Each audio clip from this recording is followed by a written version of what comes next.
All right, welcome in to the Blanket Coverage Podcast 2021 NFL Season Preview. This is my favorite episode of the year. I get really pumped for it. We are going to be picking award winners, which just went up on the GTD Sports website for the whole staff of GTD. Make sure you go check that out on gtdsports.com. gointhedistancesports.com, and also you can find the link on the Twitter page. We got a big episode today. We're going to be picking award winners in every NFL over under, I should say. But Jack, it's just good that football is back. It is always good that football is back. And we know we just talked about all this stuff on the College Football Podcast a week ago. We talked about it yesterday on the College Football / a bunch of other things podcast, our normal episode. That was last night. And now here we are again with some NFL coverage, our debut NFL coverage episode of our GTD Sports Journey. And I think this is our third one we've done. Or actually, no, it's just our second because we started in October in 2019. So just our second one on here. So we are absolutely thrilled to get things started on this NFL preview in what was quite the exciting season. Last year was our first full season covering it absolutely top to bottom with all of our recaps, the previews, everything. And so very exciting to get here on this next one. But I got a lot of good stuff written up on here, what we can do. But the first thing, just like we did with college football, first thing is the biggest thing going on with anywhere in the world. And that is, of course, COVID-19 and how that's going to affect the NFL. Which is not fun, I know, but it is the most important thing going on for it. So just like what the Big Ten came out and a few other conferences in college football, if you cannot play a game due to COVID cases, the team with the outbreak will forfeit and will get a loss. So no more rescheduling all that, no more redoing that. If you have that out, you're done. After that, every team is planning for 100% attendance at the moment. No vaccine requirement for NFL players, but vaccinated players only need to get tested every 2 weeks and do not need masks in NFL facilities. I bet that's probably changing now due to different areas. For example, I would bet that a NFL player probably in New York or for San Francisco would probably be very different than maybe what the Jaguars would do. And then as of July 27th, and these are very outdated numbers, so I hope you have some better ones, but as of at least late July, about 84% of all players are vaccinated and 27 teams are above 85%. I actually have the updated numbers on this. Yes. So what are the yes? Would love to know. Lindsey Jones. This is via Lindsey Jones from The Athletic. As of yesterday, as of Wednesday morning, 93.5% of players are vaccinated, which is actually nearly identical, she notes, to the vax rate before the rosters were cut down to 53 plus the 16 on practice squad. 17 teams are over 95% vaccinated, and that includes the two at 100%, as you were saying, which is the Falcons. And what's the other one? The Bucs. Is it the Bucs? Yes. Oh, that is true. That's true. That was very recent. The Falcons have actually had it for quite some time. The other one was a little more recent, but yeah, it's nice to see those numbers finally getting up. And some teams, like I guess now Falcons, Bucs, oddly enough, the NFC South looks like they'll be hopefully at least sitting a lot easier throughout the season, not having to worry as much about that. Las Vegas, the Raiders are the first team in the NFL to require vaccine cards to get tickets to games. I would be pretty surprised if the Bills, Jets, Giants, 49ers, Rams, Chargers, all those teams did not follow in this. I haven't actually checked the update on that if that is accurate yet, but I would be pretty surprised if those teams did not also require vaccine cards, especially being around here, living in New York now. It's a lot of places, at least in busier areas in New York, especially in the city, do require that. Now, of course, both of the Jets and Giants play in New Jersey, not New York, so that may be a little different versus the Bills that are in the state, but obviously way upstate and far away from New York City. So we'll see where that ends up going with those teams, but obviously any major updates will be quickly released, and we'll get on that. Uniforms and logos. We had a ton of these to go through last year. Remember, there were 7 different teams that had brand new looks, including my Falcons. Which I'm actually not wearing today. I'm wearing the throwback one with the old Falcon logo and, of course, my old player Julio Jones, which, you're welcome for getting that. We're both wearing Titans players jerseys today. Yeah. I'm not sad that the whole thing. It's the whole way it happened was just depressing. But either way, the new Sharp. I blame Shannon Sharp personally. He did blow that. That was very Thank you, Shannon Sharp, for letting us rob Julio Jones. At the end of the day, as much as I love him, his contract was very large. He is aging and he was injured, so I understand it to a degree. That may be me just. He's played above, I think, 13 or 14 games every year of his career, except for 2, including last year. But yeah, the last couple of years have not been the best for Julio Jones' health, and I've watching it. And again, I think he could be great in the system. I obviously wish the absolute best for him, both as a man and as a player. I like so that won't matter. And again, obviously, it's not like he went to the Saints or anything, so it'd be easy to still cheer for him. Of the new uniforms logos, the big one that people were really waiting for was Cincinnati because their uniforms were horrific, and we finally got to see some new ones, and they're pretty nice. Black, orange, and white combo. The striped helmet, thankfully, is the exact same. No change on that. And I actually think they look really nice. I think for the Bengals, they look good. I think it's simplified. I think it normally looked NFL. You didn't need to go crazy on it. They do need the white and black striped helmet, which I think will come when the new helmet rule gets disallowed finally, but I think any uniform with tiger stripes needs to be banned and thrown into the pits of hell. Well, then what do you suggest they do? Just be the Browns? Anything not involving like large amounts of tiger stripe animal print on your uniform. Animal print in football don't work. I mean, looking at it right now, which actually, just to talk about it, now that we have video, we can pull it up because I think that may be more helpful for this. But if we want to go ahead and pull it up, I'll have it right here on the screen. But looking at sort of what this will look like, we'll see Bengals new uniforms. We'll take a look. If you want to try and share your screen, there you go. See, the new uniforms, I don't think that looks bad. I think if you see that all white look with Burrow, if you make that kind of black and white striped helmet, that's a really nice uniform. I think that's a nice uniform. And even this with the orange, I don't think that looks that bad. And the Bengals, just the normal Bengals in the center. With the old Bengals, the B logo looks so bad in the middle. Now it's just that black text or just the orange text.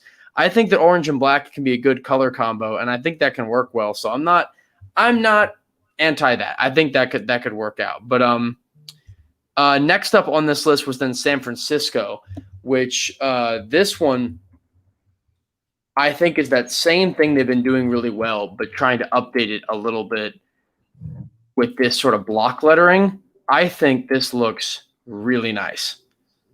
With the shadow box, I really like this. And then if you look at the other one they did with the white ones too, that combo together, I think it looks great. I'm a big fan of this. Niners uniforms are fantastic. It's this is an absolute classic look. I think it's very, very nice.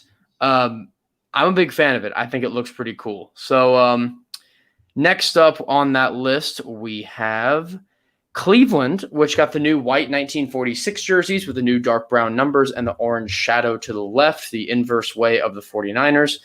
And this one, I think it still looks pretty nice. I think that it's a better look for them. I was a fan of it. I mean, it's nothing too special because it's, the Browns, but I think it's a pretty nice throwback to the old 1940s. I love the 1946 patch that's on the side. I think it's not a bad look. I think there are a lot of hits this year in terms of who was getting what kind of uniforms. Yeah, I like the orange shadow on those. I like the orange trim. It's a nice touch.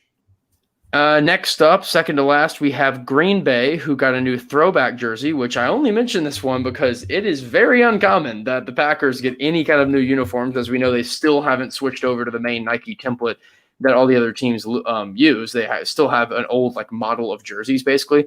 And they have the old, just to clarify, they have the old Reebok jerseys. They're still using them. They just put the Nike logo on them.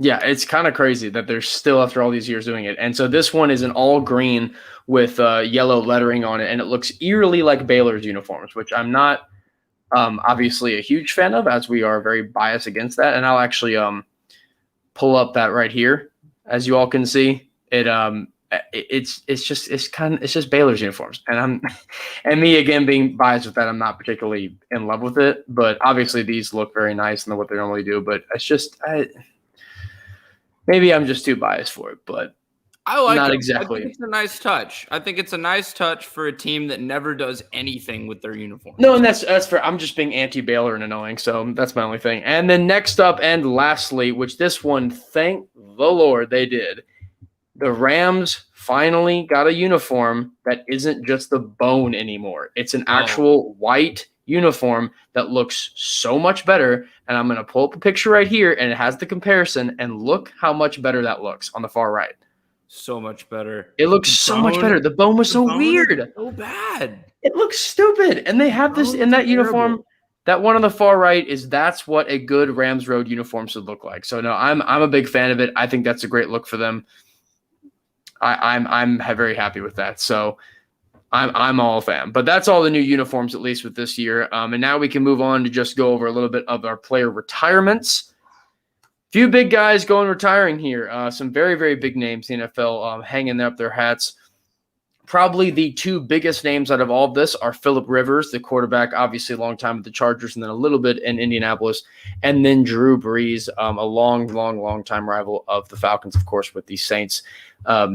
So, yeah, I certainly respect Drew Brees and everything he's done. I think that his career objectively, regardless of my opinions on the Saints, I think that his career objectively is one of the finest careers in the history of football. And I think if you talk about who is some of the greatest quarterbacks of all time in terms of individual accolades and statistics, Drew Brees has to be in that conversation. And after looking at it and releasing the numbers, they do. And yes, he doesn't have the best team accomplishments and never did get an MVP, which are two big knocks against that. But it's very obvious that he's still locking in the Hall of Fame and has a ton of things that are all-time records that he'll be remembered forever for his time in the NFL. So love to see him leave as an opponent, but very much respect his game and what he's brought to the NFL over the last basically 2 decades at this point. And other guys here are Jason Witten, who sort of went unretired and then retired again. Greg Olsen, the longtime tight end, finally hung it up. Mike and Maurice Pouncey, both centers, one for the Chargers, one for the Steelers. Matt Schaub, the longtime backup quarterback in Atlanta, who have gotten very close to loving Matt. One of the many Matts, Matt Schaub, Matt Ryan, Matt Bryant. And out of those three, only one remains. Alex Smith, quarterback, of course, the comeback player of the year for Washington, which kind of made sense why he then hung it up. Older guy, which, of course, the devastating injury coming back from. Probably not going to play a ton on that after. Sean Lee finally retires from Dallas. And then Julian Edelman, a player who I'm not a colossal fan of on the field for obvious reasons, as wide receiver in New England, finally retired as well. So lots of big names going off and retiring. Very interested to see who will hang it up after this season because I think there are a lot of guys that maybe could, maybe couldn't. Interesting to see what they end up doing. But on the opposite end, there are a lot of guys coming into the league that could be a whole lot of fun to watch. Top rookies coming in. This, mind you, this conversation is not about Rookie of the Year, but just about who are some rookies that we're really excited to look forward to watch. The big names and the obvious names are some of the quarterbacks here. Trevor Lawrence, Justin Fields, Trey Lance. But are there some other guys in here you think could be very interesting watches? Again, not necessarily Rookie of the Year, but just some guys that we think could be a lot of fun to watch. Yeah, Mac Jones. Because he's two of the guys you just mentioned are not guaranteed to start before, mid-season. I definitely think we'll see both Justin Fields and Trey Lance at some point this year. But I don't think it's going to be early in the season. Mac Jones is going to be the starter for the New England Patriots from day one, which is a really interesting thing to watch because I don't think we've really ever seen Belichick with a rookie quarterback since Tom Brady. Which is kind of a wild thing to think about, really. Yeah, and I mean, that one of my betting principles is always bet against the rookie quarterback playing against Bill Belichick because he's just going to make their brain go in circles on defense. It's interesting to think maybe that could play to Mac Jones's advantage here. No, it really could. I think that's going to be an interesting thing to watch with the Patriots team that's in a all of a sudden pretty competitive in AFC East, a division that we've ragged on for a while as being one of the ones where we're just sort of the one team on top and nobody else. And now, of course, the Bills are going to be your headliner team here. But then you have the Dolphins, who I actually have a good amount of faith in, given that their defense did help win a lot of games for Tua. But Tua still went 6-3. He still had decent statistics. I'm not going to say he was some kind of bust. He wasn't. If you look at the stats of it, he wasn't. He wasn't all some kind of all-pro or anything. But given how well he played and given how little the Dolphins lost on the other side of the ball, and we'll get to the team previews later, but the AFC East is an entertaining division this year, and I think that the Patriots could make a little bit of noise, at least with Mac Jones. I just think there are a lot of question marks on that team, but I do really enjoy what Mac Jones could end up bringing. I think it was very interesting seeing how Cam Newton was cut. I'd be pretty shocked if this is the end of Cam Newton. There's got to be somebody that's going to want to pick him up. Somebody else has to pick him up. I'd be pretty surprised if nobody else touched him. Have you watched the last year and a half of Cam? You're still saying he's worse than every backup in the league? Maybe not every backup, but I mean, what's his price tag at this point? That's what you got to figure out. That's the question, yeah. Because if it's going to be too high and he's going to pull the move of, well, I'm worth XYZ and make himself get pushed up for that, then and I mean, maybe not. He honestly looks about as good as some bottom tier backup quarterbacks. I'm not impressed with Cam Newton. I really am just done with him as far as playing. Well, starting is different too. I wouldn't have him starting anywhere. It's even as a backup, I think he could be useful, but I wouldn't have him starting, which we kind of got proved over the last year. Looking ahead a little bit, here's where a lot of the interesting talk can come in. Looking at the award watch list, who's going to win any of these awards. I actually don't know, and I'll have to probably tweet it out at some point or look into this, what our stats were on this last year and how many of these we got right, or even if we did get any right. But did we pick a word last year? I could have sworn we did. I really thought we did, but I can go back and look at it. We can take a look at it, but at least for this season, obviously there are a few of these that are nearly impossible to predict, some of which that may be not too hard to predict, and we just got a lot of wild cards. So for Coach of the Year, first one, I think there are a bunch of guys that could be in a great running for this one. Kevin Stefanski won it last year with Cleveland. I think it'd be really difficult to win that again, just simply because you'd have to improve even more on that, and that'd be pretty difficult to do. Sean McDermott for Buffalo definitely is in the running as well, and Sean McVay for the LA Rams is in a great position here, given how much the Rams are expected to rise. But I have another guy on this list that I think wasn't talked about on this part, and that's Brandon Staley with the LA Chargers. And I get that that's a big risk because it's his rookie debut as a coach. I get as at least head coach in the NFL. That's a risk. But I think with what position the Chargers are primed to shape up to be, and actually I think that's a big point of the AFC West being a lot better this season overall, I'm really excited for what he can bring to the table. He's another year coming into Justin Herbert. Austin Eckler's primed to have a solid season. You got some good wide receivers. Your defense is improving. I think this could be a breakout year for Staley. I think it's possible for him to get into big thing here. I think there are a bunch of coaches in the running. Obviously, this is a very difficult award to predict, but I think that he could end up getting this.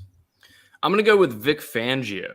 And just to offer a little preview of what's to come in our over-under section, I'm not low on this Denver team. Now, I'm not saying they're going to go, 10-7, 11-6 as a double-digit win team, but I think their chances to get to 9 wins and maybe sneak into that wild card spot, maybe catch a 10th win somewhere along the way, I think there's a high chance of that because their defense is going to be really, really good this year. Patrick Surtain looks like rookie of the year material, defensive rookie of the year material, that is. They've got Bradley Chubb as well as Von Miller on both sides of that pass rush. And I just think this is going to be a really solid defense this year. They've done a lot of good work building up that defense. We know Vic Fangio is a good defensive play caller and a good defensive coach. So if they can get enough out of Teddy Bridgewater and enough out of Javonte Williams and Jerry Jeudy and Cortland Sutton and Noah Fant on that offense, which now that I'm saying it doesn't sound that bad, if Teddy can get the ball to those guys, I think this could be a very surprising year for the Denver Broncos. So I'm picking Vic Fangio as my coach of the year. I mean, I've said it before. I'll say it again. This season's AFC West is going to be a really difficult division to win, and I know the Chiefs are going to be Except for favorites, the and they deserve to be Raiders. favorites. Yeah, but it's really hard to have a division. Well, but I mean, there's only maybe one division that you could say right now is top to bottom pretty solid.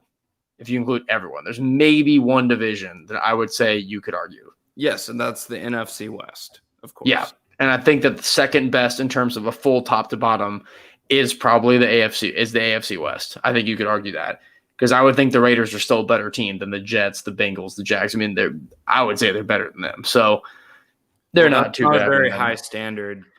No, but that's kind of the point, I guess, with this is that when you go top to bottom teams are going to be pretty terrible. So there's got to be someone that's the least terrible of the terrible. So up next, then, we're looking at MVP. This has been a pretty interesting award to witness over the last few seasons. And with this one, I'm going to have to go with a pick that is a very good favorite pick. I think it's a somewhat safe pick, but I really do believe in this, and I sure hope this happens for my fantasy's sake.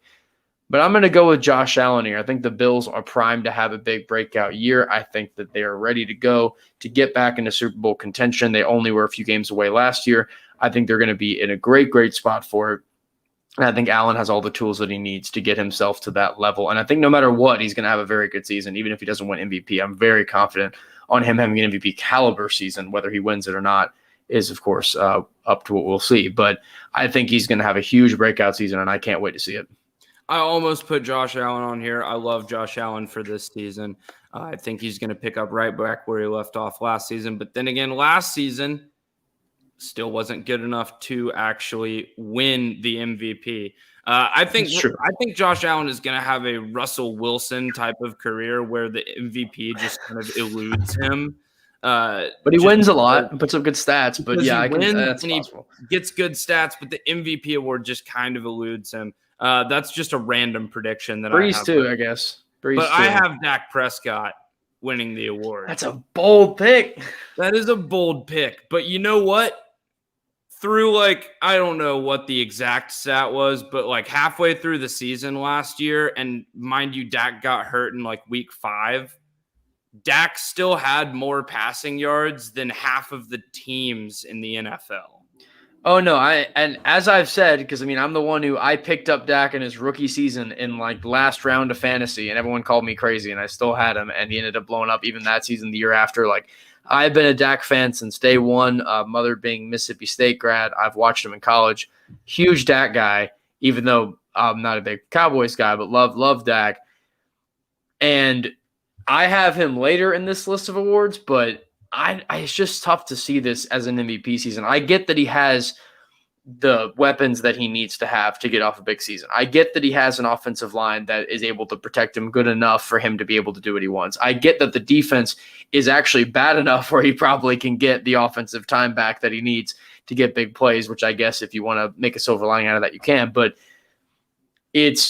I think that is possible in terms of a pure statistic game if you're going to play that, of him just airing it out, doing his thing. We saw how Zeke got worse last year and didn't really do much, especially even when Dak was gone, which is what worried me and why I was against having anything to do with him in fantasy. But I think he could have a big year, and I think that most improved player is his to lose. But I don't know if I'm sold on MVP yet, but I'll be interested to see how he gets on that list.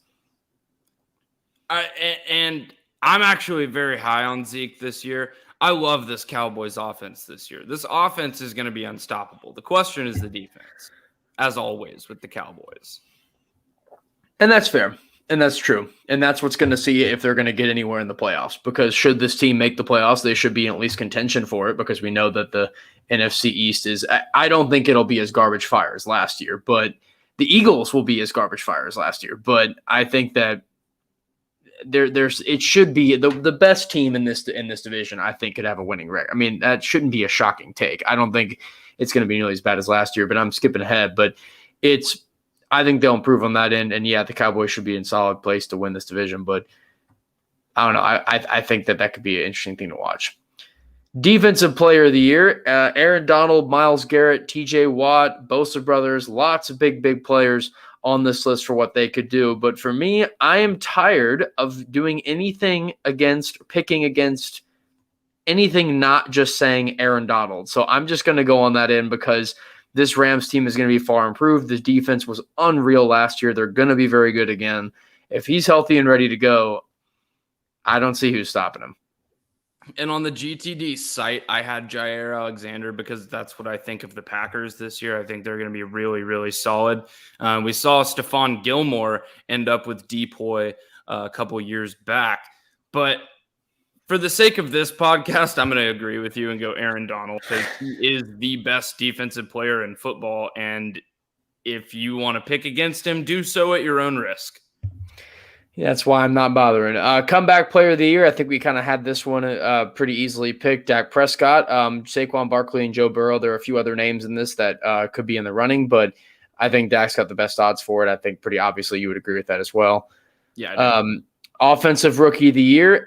This one and Defensive Rookie of the Year are so hard to pick, pretty obviously, because we don't really know how any of these guys are actually going to do come game time, but I'm going to make a little bit of the easier pick here, and I'm going to stick with Trevor Lawrence. I know that the Jaguars don't have a ton of stuff to work with, but I do think that Trevor is good enough to make an impact there and be solid enough, and so I'm going to be a little more confident in him and go ahead and go with Trevor on this list. Well, first off, nothing against Trevor Lawrence, but everything against Urban Meyer as a coach. That's fair. This is not going to be a good Jacksonville Jaguars team. I am not convinced. I've been saying it for months. I'm not convinced that Urban Meyer is going to be even a decent head coach in the NFL. We all saw what happened when Nick Saban joined the NFL. Mac Jones could be potentially in the running for this as a dark horse with what Bill could do. No, I agree, and he was actually second on my list when I was kind of making. Who he was high on mine. Here. I had Mac Jones up there for sure, but I think the answer here is Najee Harris. Because if you look at who's going to be the biggest part of their offense and have a chance for success as a team, I think Najee Harris is the clear favorite here. I mean, I would have had ETN up here too, because ETN, obviously before he got hurt, I think was going to be a huge part of that offense. But I think Najee Harris is going to get so many touches this year based on the fact that we've seen what dynamic backs like him can do in the Steelers' backfield, namely Le'Veon Bell, who was the hottest thing in fantasy for like 3 years running when he was with the Steelers. And I think Big Ben is going to suck this year. I think Big Ben has been bad for like 2 years. I think he's going to be terrible this year. Throw him in the dumpster fire with the rest of the old quarterbacks that fall off a cliff at the end of their career. Big Ben's going to be bad this year, and Najee Harris is going to get the ball a lot because of that. I'm going Najee Harris. Looking at Defensive Rookie of the Year, this one tends to be a tougher one. I know last year wasn't crazy tough seeing how huge Chase Young was coming out of that draft, but this one a little harder. And I think Micah Parsons could potentially get it done leading the way in a Cowboys defense that desperately needs some help. And I think that also has a huge amount of room for somebody to step in and do something. And I think with a guy like Parsons, he could step in and fill that role. And perhaps Sean Lee left. Jamin Davis for Washington and Jalen Phillips, edge rusher for the Dolphins. I think these guys are also some pretty good ones in the running here. But I may stick with Parsons here early on. I got Joe Tyron out of Tampa Bay. And this is a real dark horse pick, but Joe Tyron has been an absolute menace in training camp, in the preseason. Everyone in this Bucs organization is really impressed with him. Football experts are also very impressed with the way that he's played. And look, if he can get the snaps on the field, they have so much other talent on this defense that, who's going to focus on the rookie as far as blocking schemes. I think that's going to open up a lot for a really talented kid in Joe Tyron out of Washington. But let's get to the headliner of this show, which are the team previews. We are going to pick every single over-under win total in the NFL to review. Last year, I went 21-11. Jack went 17-5. We both had winning records, which means you can trust us. Wait, 17-5? Is that 17-15? Okay, I was like, that's not the same number. 17. Okay, Did I say 17-5? yeah, that's I I was meant like, wait a 17 minute. and 15. I was 21-11. Jack was 17 and 15. Only a 4-pick difference there. But we both had winning records. You can definitely trust us, he said, before the season. We got a long way to go, though. We got a long way to go. But without any further ado, let's move on to the AFC East. Let's get right into it. The favorite to win the division are the Bills. Their over-under is set at 11. Jack, start us off. I am firmly on the over on this one. Firmly. I think that 11 wins, because again, the one thing to realize with all these picks, which makes it tougher, is that we get an extra game. So we get 17 times, you get 17 chances, not 16. So it's the one thing to understand with this is that's not saying winning 11 games in 16, but winning 11 games in 17. And I think for this Bills team, 11 wins would be a fairly lower bar, especially with that added game. That's the big key with a lot of these to understand. So with the Bills on that, I think they're going to hit that over, and I'm pretty confident in that. Yeah, I'm confident in that too, especially in this division. Not very high on the Dolphins, not very high on the Jets. And I mean, look, I think this Bills team is just really good. And one thing that we have to take into account with these win totals is the extra game. Do you really think that the Bills are going to lose more than 6 games in a 17-game season? I sure don't. No. I'm going firmly on the over here. But speaking of the Dolphins, they are next up on the list, and their win total over-under is 9.5. Jack, where are you going here? I'm going to go with the over only because it's 9.5, because I think that they may win 10 again, because they won 10 last year. They went 10-6, and that was a team that went 10-6 with, again, a pretty solid defense that helped bail Tua out a bunch. But they didn't really lose anyone. They got Jalen Phillips, who's one of the headliners to win potentially Defensive Rookie of the Year. They have, again, Tua coming back, another year of development. They have some solid guys at wideout. They got Jalen Waddle in, who has that chemistry with Tua. For this team, all I'm saying is that hitting the over is you get half a game worse. You go from 10-6 to 10-7, and you still hit the over. And for me, I don't really see how this team gets much worse this season, especially with the Bills still being the solid Bills. I get the Patriots will improve somewhat. The Jets are still the Jets. I don't see the Dolphins slipping down more than 2 or 3 games that would require them to get the under here. So I still think they're going to hit the over, albeit barely. And I went back and forth on this one. I was close to picking the over, but I'm going to pick the under here. And let me tell you why, because I'm I'll believe it when I see it guy. If you've listened to this podcast for long enough, you've probably figured that out. And I didn't see it from Tua. That's not to say that I don't believe in Tua. That's not to say that I don't have faith. That's not to say that, the entire offense last year was designed around Ryan Fitzpatrick, who has a very different skill set than Tua Tagovailoa.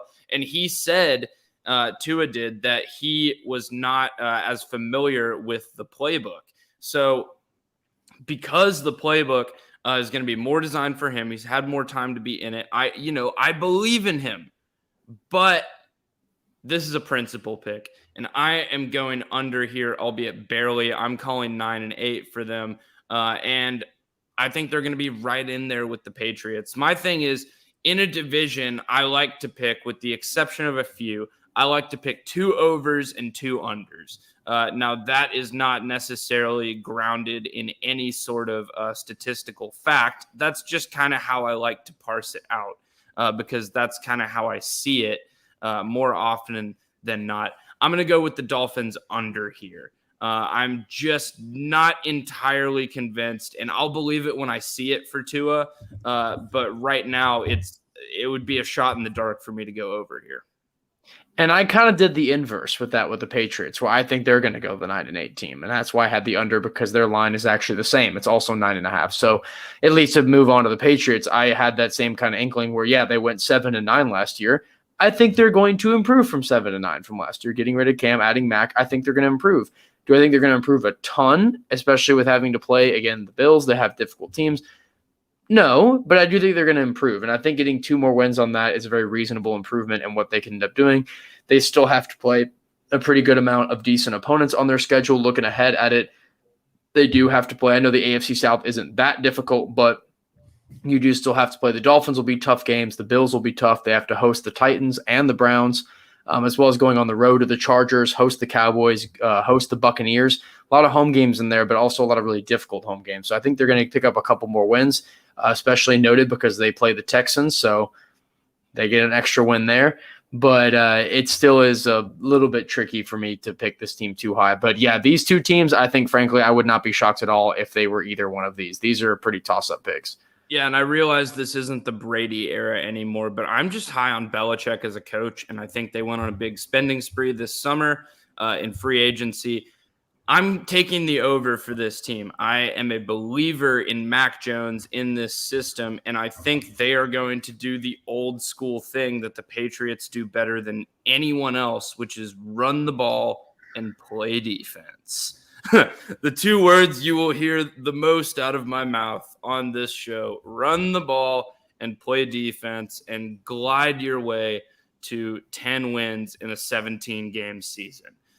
But so let's think of a team who doesn't do that. Yeah, let's think of a team who doesn't do that.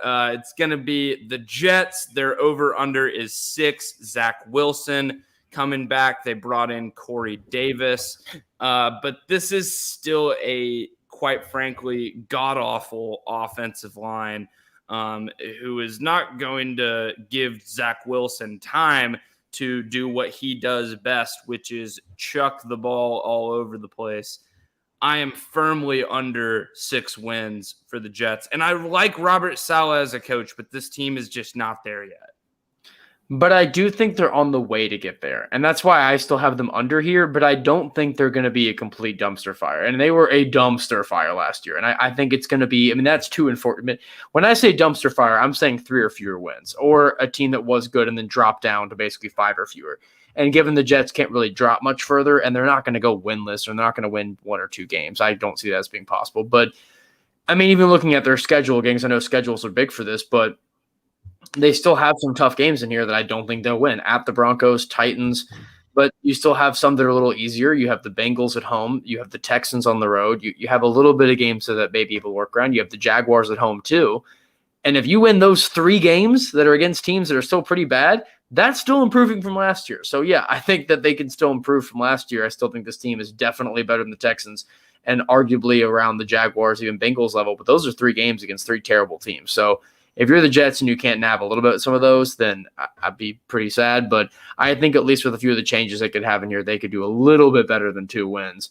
Won't be more than 6, but I think they'll do a little better. Yeah, no, I'm totally with you there. I think 6 is high for this team. I definitely think they will be improved from last year, but that's not a very high standard to meet by any means. No. And it's not that I don't like Zach Wilson. It's not that I don't like Robert Saleh. I'm a believer in both of those guys. I think they're going to have fine NFL careers, but this is not the year for the Jets to finally get over the hump of a single-digit win total. And lastly, we have our division champion we'll pick. And this one, I think there are a few divisions that are harder to pick than others, but I think throughout, honestly, the whole AFC conference, it's pretty top-heavy division-wise. And I think that's still going to ring true here. I think the Bills are still the definite top team in this division. I actually did see that Stephen A. projected the Patriots to not only win this division, but be the 5th best team in the NFL by the end of the season. So if you want to have some interesting takes, that's one. I'm not quite there yet. I don't believe that because it is September 9th, and maybe if it's like December 9th, I maybe believe that considering the hype. But I'm still going to go with the Bills and pick them pretty solidly and confidently here. Yeah, I'm not stepping off of the Bills by any means. I got the Bills as well. Next up, we have the AFC West. Always a fun division to go look at, but one that has not been crazy competitive for the last few years. But I think that that's going to change this season. I like a lot of the teams that are going on in this division. And starting off, we have the Kansas City Chiefs coming in at 12.5 is their over-under line. And last year, mind you, they went 14-2, cruised their way back to the Super Bowl.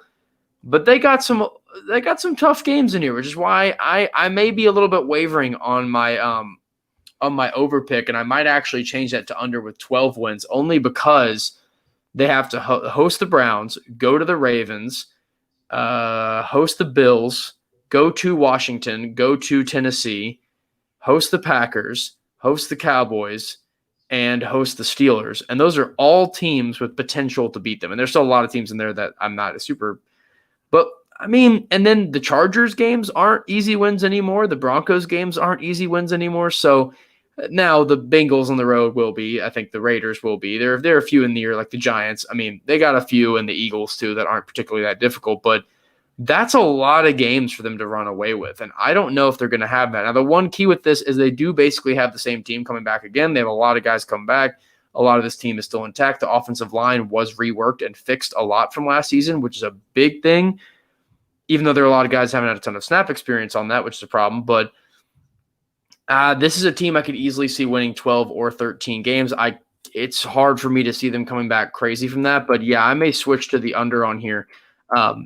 And ride with that simply because I think that they may end up getting 12. I just think this division is a lot more competitive. I wasn't really aware of the fact beforehand that their schedule is so difficult. Playing the AFC North is never that easy, especially now. So I think that's made it a little bit trickier for this Chiefs team. Look, here's the thing. They're starting 2 rookies on the offensive line, and I realize that and basically a rookie, COVID rookie in Lucas Niang, who opted out last year. Shout out, Lucas. Yeah. Go Frogs. Go Frogs. That being said, they are bringing back most of their weapons. However, no Pat Sherman this year. That's an underrated loss for them. They do keep Tyreek Hill and Travis Kelce, which is that's just going to be a recipe for success every time. But with Mecole Hardman as your wide receiver too, I'm not entirely convinced that if a team is able to take Kelce or Hill out of the game, that they're going to have other places to go necessarily. And that being said, I don't like their defense that much either. I mean, this has been a pretty average defense for years. But with their cornerback situation, I mean, look, you've got Charvarius Ward, L'Jarius Sneed, who I actually like. And then you've got Mike Hughes coming in. These are all not great corners. And what have we seen from teams with not great corners? They don't play great defense against the pass. And this is a division that is going to air that MF out this year between the Chargers, the Broncos, and the Raiders. So you've got 6 games guaranteed in your division where your cornerbacks are going to be up against it all game. And look, it's not that I don't think the Chiefs are going to be good. I actually think they're going to be right around 12 wins. But I just don't know if the 12.5, maybe it's Chiefs fatigue. Maybe we're all just tired of picking Patrick Mahomes and the Chiefs for everything. But I think there is some validity to that because that's just the way of the NFL. I mean, it runs in kind of shifts like this where there's ups and there's downs. And I just think this is going to be a little bit of a down year for the Chiefs. Now, if your down year is 12-5, that's a pretty damn good down year. That's a good problem to have. And we'll go a little quicker on some of these other ones, but I got to go under here. It's a principal pick. I have Chiefs fatigue, and I'm sure a lot of other people do as well. Yeah, and I think those are good points you mentioned about the Chiefs getting just the tad bit weaker on that end. And yeah, the Chiefs fatigue is a good point. I think it's the era of them completely dominating and washing the division, I think, is over this year. That doesn't mean winning it is over, but I think the way they've dominated it is probably starting to either close or be done. With the rest of the division, we have the Chargers. This one's at 9.5, and I'm going to stick with the over on this one because, again, I think the division's evening out a little more. I think the Chargers are a really solid team up here. Again, I was really high on Staley as well. As you know, last year I was high on the Chargers too, just like you were really high on the Broncos. We ended up kind of both not really being totally right with both those teams sort of sinking a little bit more than we thought. But I don't think that's going to happen, honestly, to either team this season, especially and the Broncos end up being worse by 2 games. But I don't think they're going to be that poor this year. I have enough faith in them. So I like the Chargers being probably about 10. I don't think they're going to be that far behind the Chiefs. Look, this is another principal pick. I got to go under here. Why? Because it's the Chargers. They just find ways to lose football games. And until the Chargers stop finding ways to lose every football game, I will continue to pick against the Chargers. And next up, we then have the Broncos, a team that went, again, pretty bad last year, 5-11, though. Again, I say that knowing that they had a lot going against them as well. The offense was pretty anemic, only scoring 323 points, pretty obviously the worst in the division, also by 50. Yet was the best of the worst in the AFC, which makes sense given the offenses of the AFC West. But with that, I got to have over on this one. I think there's a lot of improvement on this team. They're going to be a lot better. I would be shocked if you didn't agree with me on this one. But, yeah, I would think that they're over, and I'm pretty confident in that too. I think the division's improving. Yeah, I'm going over on the Broncos here. I mean, we already talked about it a little bit as far as what I think this team can do this year on defense. And as much of a Drew Lock truther as I was, I think Teddy Bridgewater will show that Drew Lock was not very good to begin with. So, yeah, I'm going over here. Lastly, we then have the Raiders, a team that's been very middling for a while, but actually had a not too bad season last year. They went 8-8, going 500, and finishing second in the division. But I do think, again, when we talk about those scheduling, that it has some tough scheduling. It's like, do we really have a lot of confidence that the Raiders are going to beat the Browns on the road, or are going to beat the Chargers on the road, Steelers on the road, Chiefs on the road?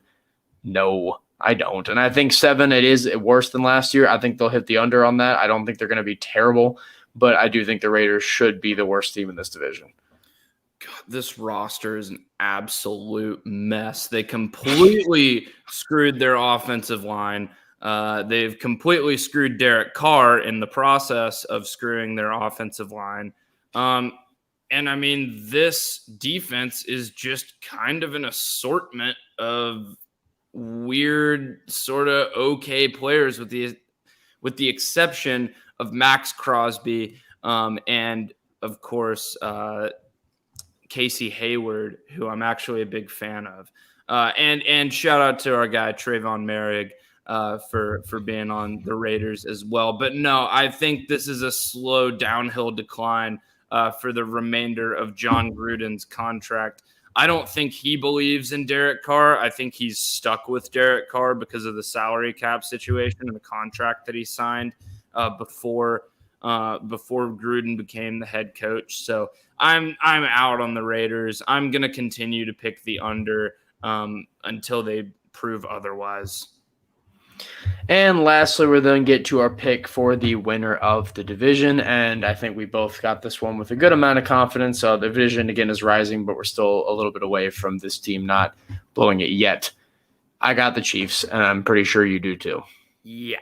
It's going to be very tough for me to pick against Patty Mahomes and Andy Reid in the division race. And next up, we have the AFC North. I think probably one of the most interesting divisional races this season.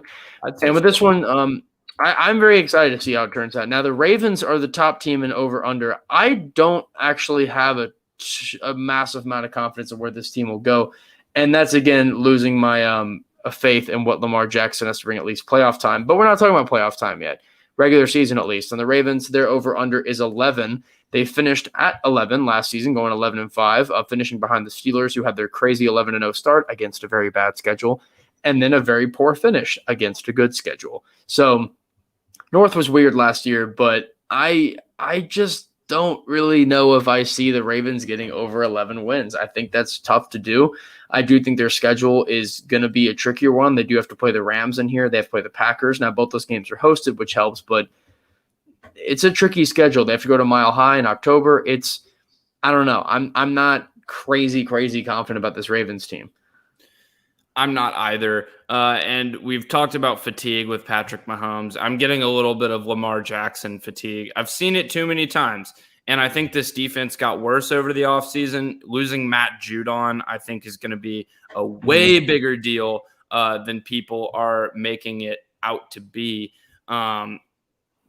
Yeah, I'm not really seeing it with this team this year. I mean, I love Marlon Humphrey as a cornerback, as a number one cornerback. I love Marcus Peters as a number one cornerback, but their depth on defense, not that great.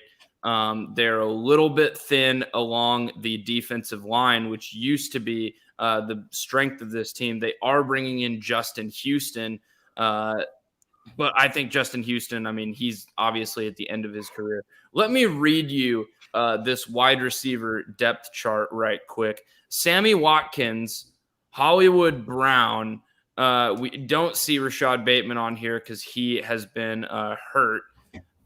James Proche, Devin Duvernay, and Tylan Wallace out of Oklahoma State. That's a bad wide receiver room for a team that was supposed to really upgrade their wide receivers this offseason. We heard all offseason about, this is the team to look out for when you're going after a receiver. They were all over the trade market this offseason, and look where that got him. It got you to Sammy Watkins, Hollywood Brown, and Rashad Bateman. Congratulations, Ravens fans. You're going under 11 wins this season. Like that line, and I think that's very true. Next up, we have the Cleveland Browns, and I am so high on the Cleveland Browns this season. Please don't fail me, but I am very high on the Browns this season. Their line is 10.5, and I'm going to hammer that over on this team. I absolutely love what they brought in. I think it's got one of the most complete top to bottom rosters in the NFL. I'm loving the guys on this team. I get there are a lot of question marks on this team. The guys like, what is Odell going to do coming back and how's that going to work? I get those exist, but they have top 10 offensive defensive lines. Their defense performed spectacular last year. They have weapons. Baker looks good. You have a very good running back room. Nick Chubb was going off. You have the coach of the year to add to that.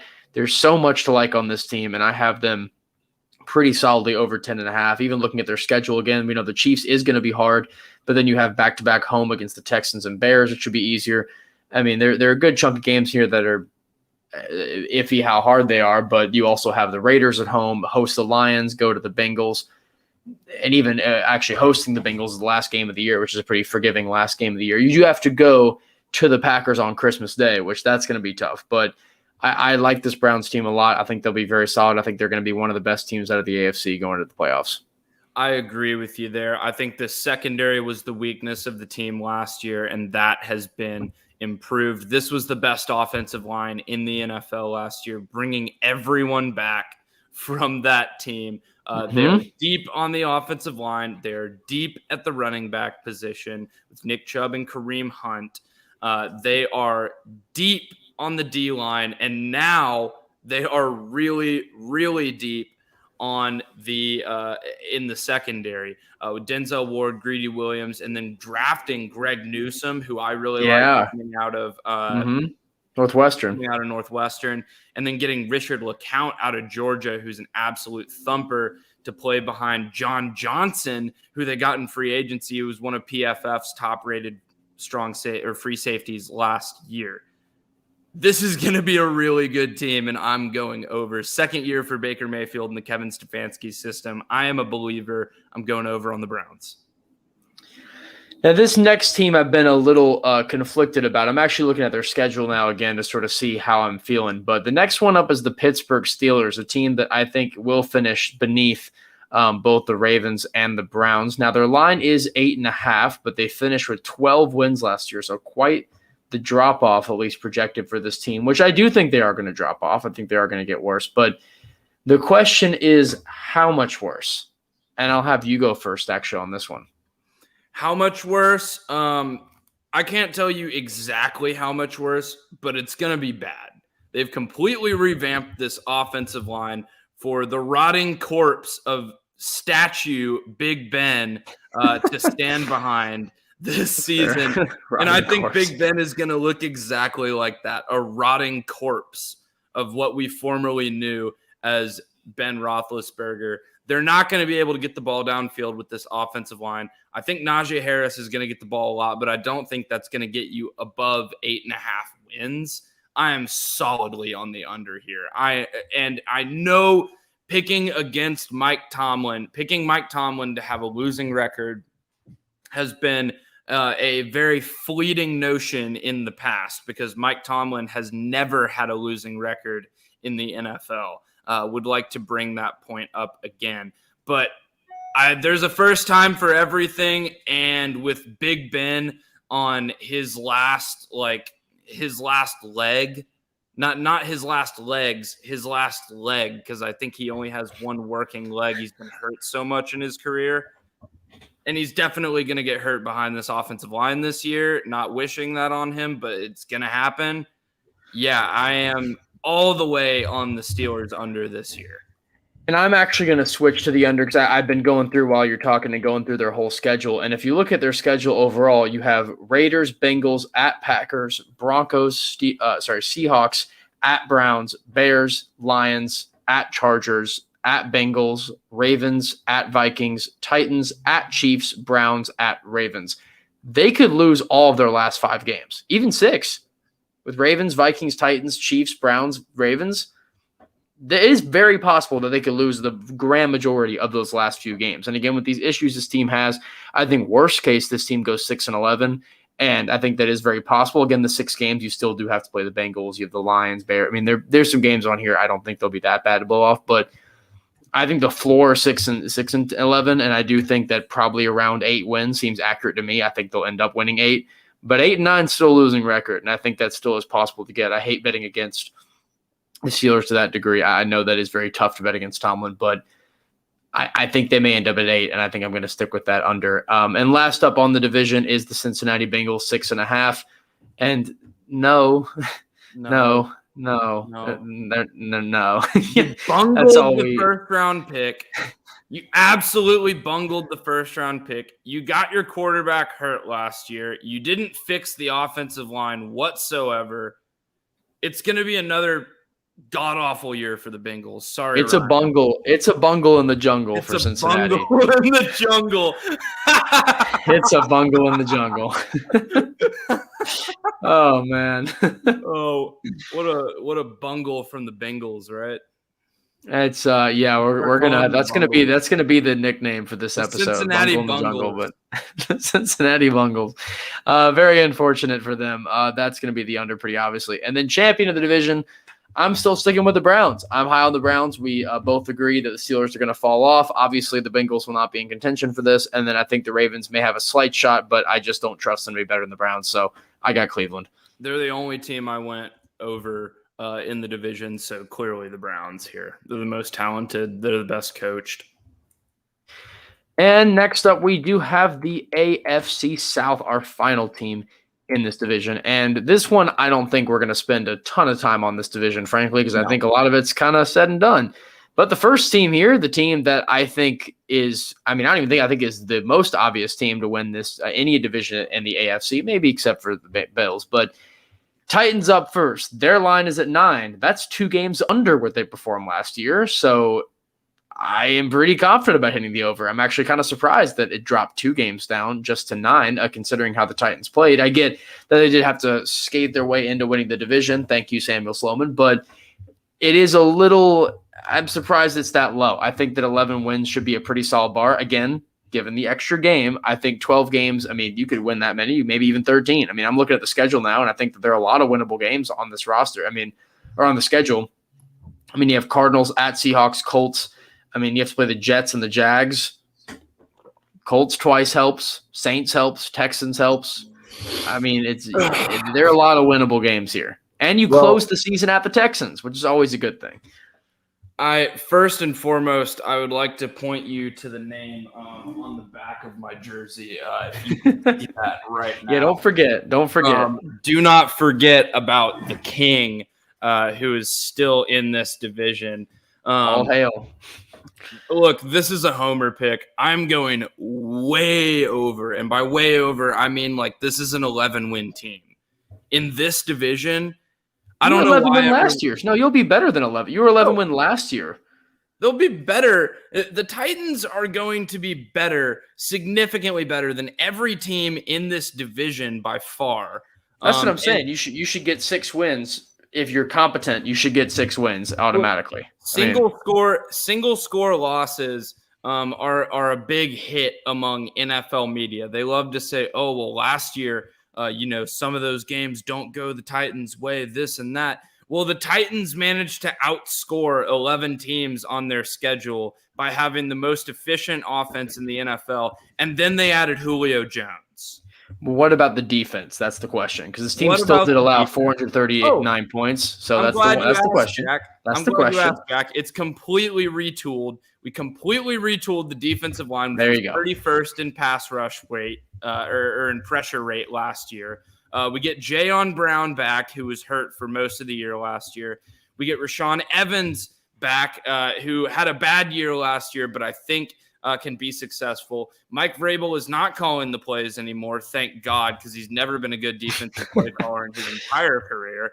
And we get Christian Fulton back from injury. We get Janoris Jenkins off the free agent wire. And then you've got a stud coming in Elijah Molden, who was one of PFF's highest rated defensive players in the preseason, coming in at slot corner, where he was the most efficient slot corner in college football over the last season. The Titans are going over 9 wins. I would pick this over 10.5 wins.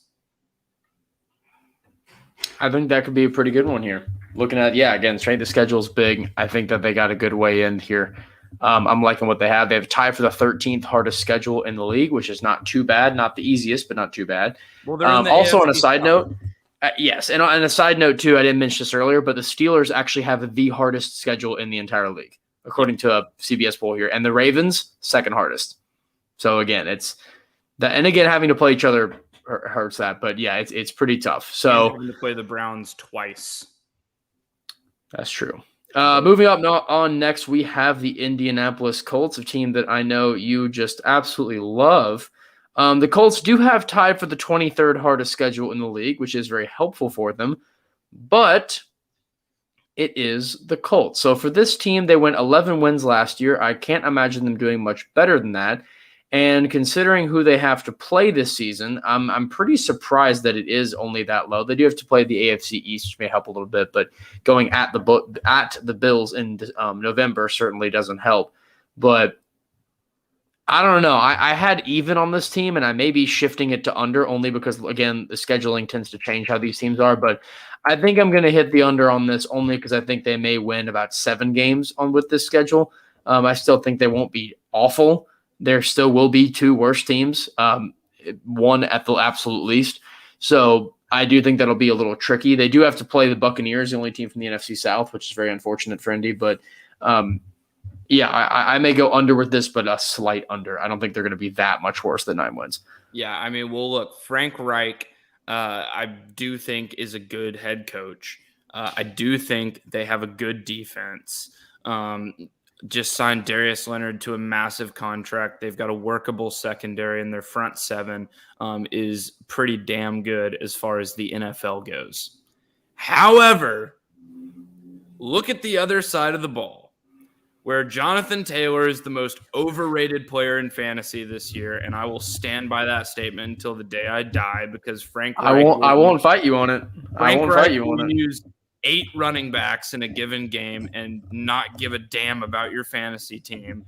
So get Jonathan Taylor out of your fantasy lineup as soon as possible. Trade him away before his value goes down. And let's not forget the most important part of this Colts team, which is Carson Wentz, who has quite frankly been god-awful the last 2 years. I don't think it's going to get any better. I don't think he's been doing well in training camp. I think the fact that Frank Reich was his coach when he was an MVP candidate, well, he's been ruined at this point. He is beyond reclamation.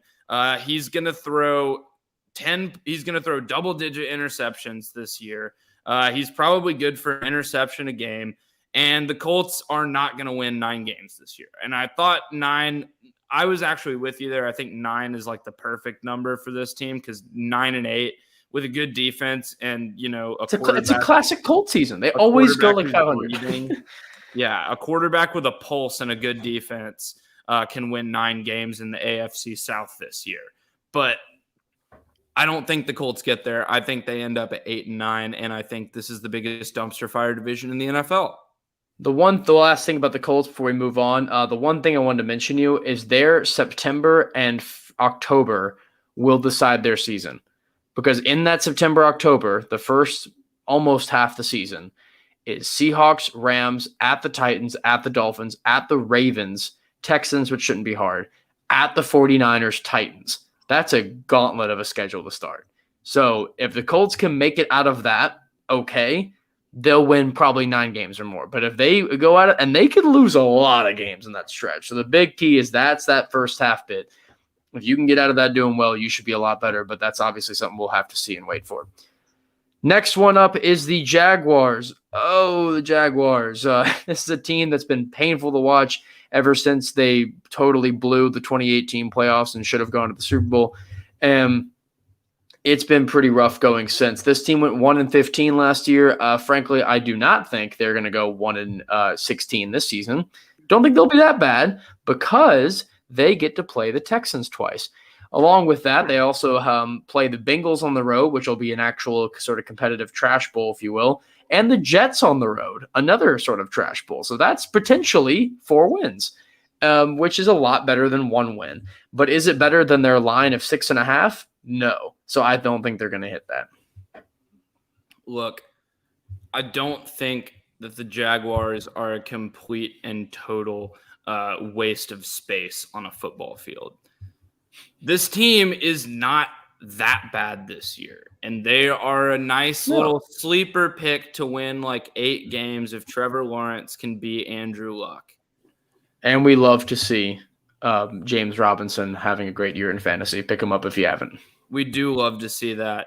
However, I just don't see it this year. I don't see it from an Urban Meyer coached football team. I think it's the coaching. I'm going to blame – I'm going to say that this roster is good for 7 wins and that they're going to go under because Urban Meyer is going to absolutely blow it like – negate a win. No, I think that's fair.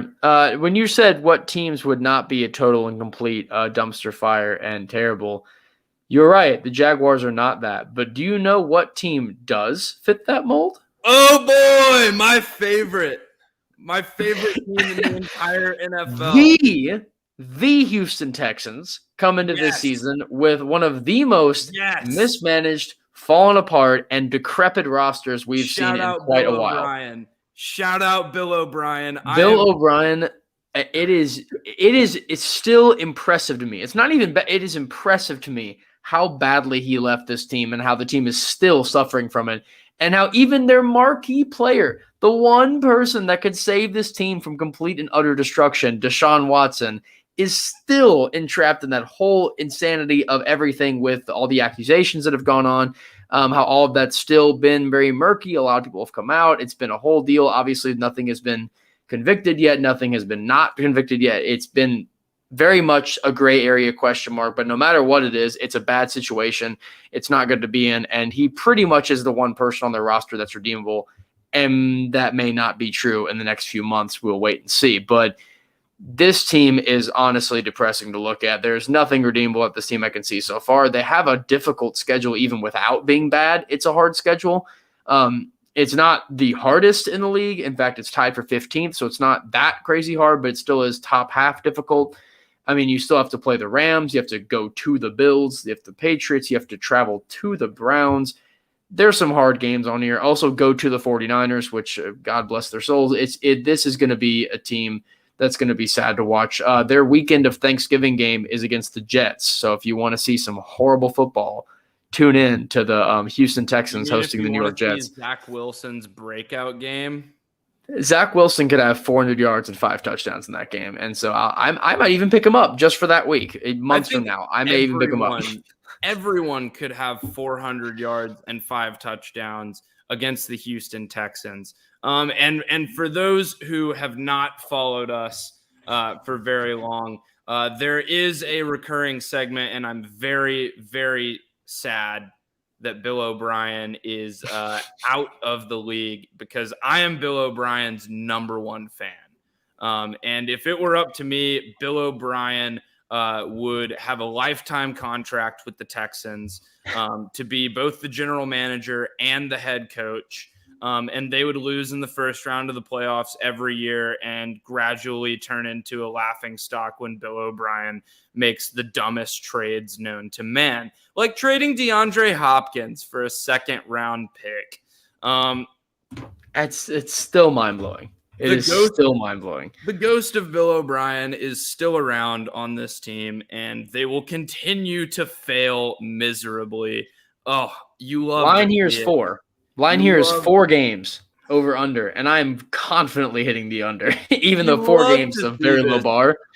I am smashing the under so hard. There's no way you will get me to predict this team winning more than 3 games.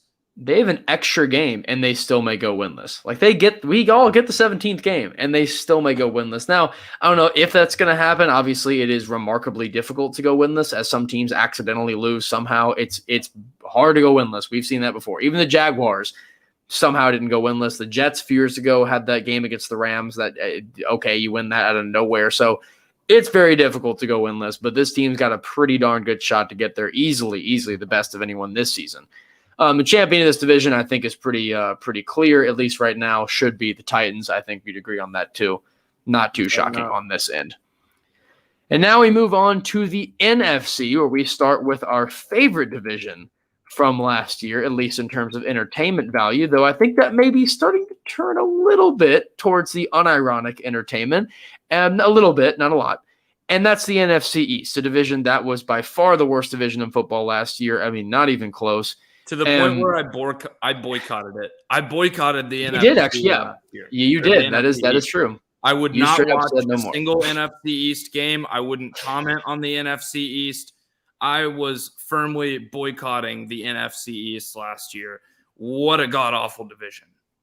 But I do think it's going to change this year. I do think we're going to have a little bit of change. Not necessarily every team getting a ton better, because we can see clearly not every team will, but I do think there's going to be a little bit of shift in this, especially given that the hardest strength of schedule on anyone in this entire division going through the list right now is the Washington football team that's tied for 15th. Overall, this division does not really have a too difficult of time. In fact, the Eagles have the easiest schedule. The Cowboys have the second easiest schedule. So that still is the Eagles the easiest schedule still will be terrible, but that's why the Cowboys in this thing, I think, are pretty firmly going to get the over. They're sitting at 9 as the over-under, and I think they're going to get it pretty firmly. I still am a little bit up and down about who's going to win this division, but I do think that the Cowboys at 9, I think that they should hit that over pretty cleanly. They do have to go to the Chiefs. Games in the Superdome against the Saints are always tricky, even though I do think the Saints will fall a little bit. Games at the Vikings are hard. So there are a few harder games in here, but overall, not too crazy difficult to schedule, though this weekend will be one to watch very closely. Not this weekend. Tonight. Tonight and next weekend, because tonight is at the Buccaneers and next weekend's at the Chargers. I think both those games are going to be sneaky. Well, the Chargers sneaky difficult, Buccaneers obviously difficult. But if the Cowboys if they can win one of those 2 games, that's going to speaks a lot of volume for the season. I think they could easily lose both, but if they end up winning both, Cowboys I think will run away with this division. But I don't know if that's going to happen. But that'd be pretty impressive. Well, I'm with you there. I think this team could be really, really good this year. I picked Dak Prescott for MVP. I think they're going to pick right back up where they left off last year with a slightly improved defense. I think Micah Parsons is going to be a huge X factor next to Leighton Vander Esch there. I am cautiously optimistic that the secondary will improve. We'll see about that, but I am going to go over on the Cowboys because I'm not high on the rest of this division. And next up, we then have the Washington football team, our second year of having the football team, scheduled still to have a name update. We're going to see if they actually end up getting their name changed. It actually is still possible. The Washington football team ends up being the permanent name. That of was course, a we don't know final yet. That was a final team name. That what? That was one of the final candidates. Oh yeah, that was one of. There were a few other options in there. Actually, there were some frankly horrible options. I think there were some that I hated, but there were a few of them. Yeah, the finalists in here are. Let me see what the ones are, because I would like to get your thoughts on one of the ones that were left. They revealed 8 names, and Yes, they are the Washington Armada, the Washington Brigade, the Washington Commanders, the Washington Defenders, the Washington Presidents, the Washington Red Wolves, the Washington Red Hawks, and the Washington Football Team. I'm either Red Wolves or Red Hawks. Every one of those other teams sounds like an XFL team. I have the exact, and we didn't write this down, but I have the exact same take. I would have Red Wolves. I would have Red Hawks. I think that Presidents or Armada or even Brigade, they're just awful. I really hate. That sounds like an AAF team. Defenders was an XFL team. Yeah. The Defenders literally was the XFL team name. So it's, that would be terrible. So I really do hope that, that's not going to be those names. Obviously, Redskins was the former name, and now Washington Football Team changing a couple years ago. Pretty obviously that no president's name, no senator name, no mention of Native American peoples was kind of obvious, and those final lists was not going to happen. But even then, I mean, if it was the Washington Presidents, oh God, I mean, there's just some tremendously awful names in there. But I do love Red Wolves. Red Hawks. I think the HTTR name being kept would be kind of cool to redo that instead of Redskins, be Red Wolves. I think that'd be a cool way to honor that name in a respectful way and make it a newer name that would be good for everyone. So I do like that a lot. Actually, I didn't realize this was like really soon, but it seems like those are the final names they're going to put for it. I think they revealed it like a month ago, but that was like an extra thing they added. So that's nice to at least see them finally getting down all that. We'll see what they end up being. I also think that Red Hogs is on there too. That Red Hogs may be one. That's. You ever seen a hog in Washington, D.C.? It's not an NFL name. It's not an NFL name. But either way, 8.5 is their under over line. I am going to hit the over on this one. I think Ryan Fitzpatrick will be a fun addition to this team. I think if you have Terry McLaurin in your fantasy team, you ought to be feeling pretty solid this year, as well as Antonio Gibson, who I was thankful to pick him up last year and get some great points off him too. I think there's some great points on this team offensively. Obviously, defensively, this is one of the best and complete units in the NFL. Chase Young should have another great season. I like this team a lot. I think they're going to end up having a very good season. 8.5 is over under. Again, they have the hardest schedule of anyone in the NFC East, and it's barely even top half of the NFL. I like that a lot. I'm not going to elaborate too much on this one, but I'm right there with you. I got the over. The defense is going to be so good this year. I think they're going to steal some games from some people. And, I mean, look at the Dolphins. Won 10 games with Fitzpatrick last year with not quite as good of a defense or an offensive unit, in my opinion. So I do believe that Fitzpatrick can win at least 9 games this year. I'm going over. Giants up next, Giants of New York. 7 is their over-under, and I'm going to actually hit, I think the only one I have on here that's like this, but I'm going to hit the even on this and just go straight up with 7.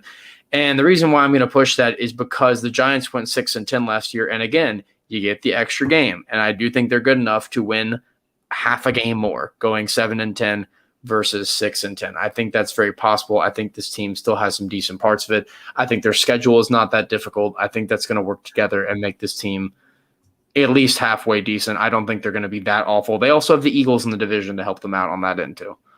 No, this team is going to be terrible, Jack. I think they could be not that awful. They're picking in the top 10 again next year. Why? Daniel freaking Jones. I hate watching him play football. It's painful to me to watch him play the position of quarterback because he is a turnover machine. And it's really hard to score when the other team constantly has the ball. And I think the other team is going to have the ball a lot this year. Now, I know that he didn't have Saquon last year. I know that Saquon is coming back this year, but I'm not convinced that we're going to see the Adrian Peterson running for 2,000 yards after tearing an ACL. I think they're going to work him slowly back in. The fact that it was even a question whether he would play week 1 this year has me wary of this team. I'm going firmly under. This is a bad team that's going to be picking in the top 10 again. And yeah, again, I'm not crazy confident in this team. I don't think they're going to be that particularly terrible. I think that they may win a few games. I have a little bit of faith in it. And again, Saquon's a big reason why. I just really like what Saquon can come back Daniel with. Jones. Zero. Absolutely none. Get rid Next of up, him right next up is the team I think is without a doubt the worst team in this division, which also ironically has the easiest schedule in the NFL, despite being one of the easiest teams to beat. And that is the Philadelphia Eagles. Their over-under is 6.5, and I think that is comically high. I think they're going to get the under easily. I think this is an easy under as well. Not a huge fan of Nick Sirianni. Not a big fan of Jalen Hurts as an NFL quarterback. Not saying Jalen Hurts the person, but Jalen Hurts as an NFL quarterback. Not great. Don't think this defense is going to get any better. And 6.5 wins is incredibly generous for them. I am going under. Next up, we have our champion here, and I'm going to go with the Cowboys. And the only reason why I switched it from Washington football team was, again, the Cowboys have the second easiest schedule in football, and these kind of schedule things matter a lot. And with that, I think that that's going to help them get over the fact that even Washington is a really good team. I do think they're going to split. I think they could easily split games given just how good that Washington defense is and how poor the Cowboys are. And again, inverse with the offense, I think that kind of stalemate is going to lead to each team getting a win. But I think overall with the rest of their schedule that it favors the Cowboys a lot more, and that should get them a slight edge in this. So I think it's going to come down to the last few weeks. I think this is going to be a tight division race, as it was last year. I'm right with you there. Well, let's move on to the toughest division in football, without a doubt, undisputed, is going to be the NFC West. There are 4 playoff caliber teams in this, and I think I had to make some contentious and hard selections. Let's put it that way. And some selections that I do not feel great about by any means. But without further ado, let's get into it. The Rams are tied for the highest win total in this division. They are set at 10.5. And I'm going to go over. I'm going to go over with a lot of confidence. They won 10 games last year. You're saying they're going to improve by half a win with getting an infinitely better quarterback? It's just getting you get half a win better than last year, and you get an extra game, and you have a quarterback who is so much better than Goff with Stafford. I'm very, very confident. I'm incredibly confident actually in the Rams this season, and I think they could get deep in the playoffs. In fact, I think they should be one of the favorites to make it all the way to the Super Bowl. Not necessarily I have them in the Super Bowl, but I think this should be a team that should be knocking on the door getting into the NFC Championship game. I am as well. I'm going to have them right at 11 wins. I think the extra game gives them an extra win. I'm not so sure that they're not just going to blow a couple of these, especially if their defensive, less of a shootout and more of a defensive grind in some of these games. I mean, those are just the games that good teams tend to lose more often than not. They do get the AFC South, though, in the interdivisional fight, which is helpful. Yeah, I mean, I'm going to keep the Rams defense around on my fantasy team just for when they play the Texans.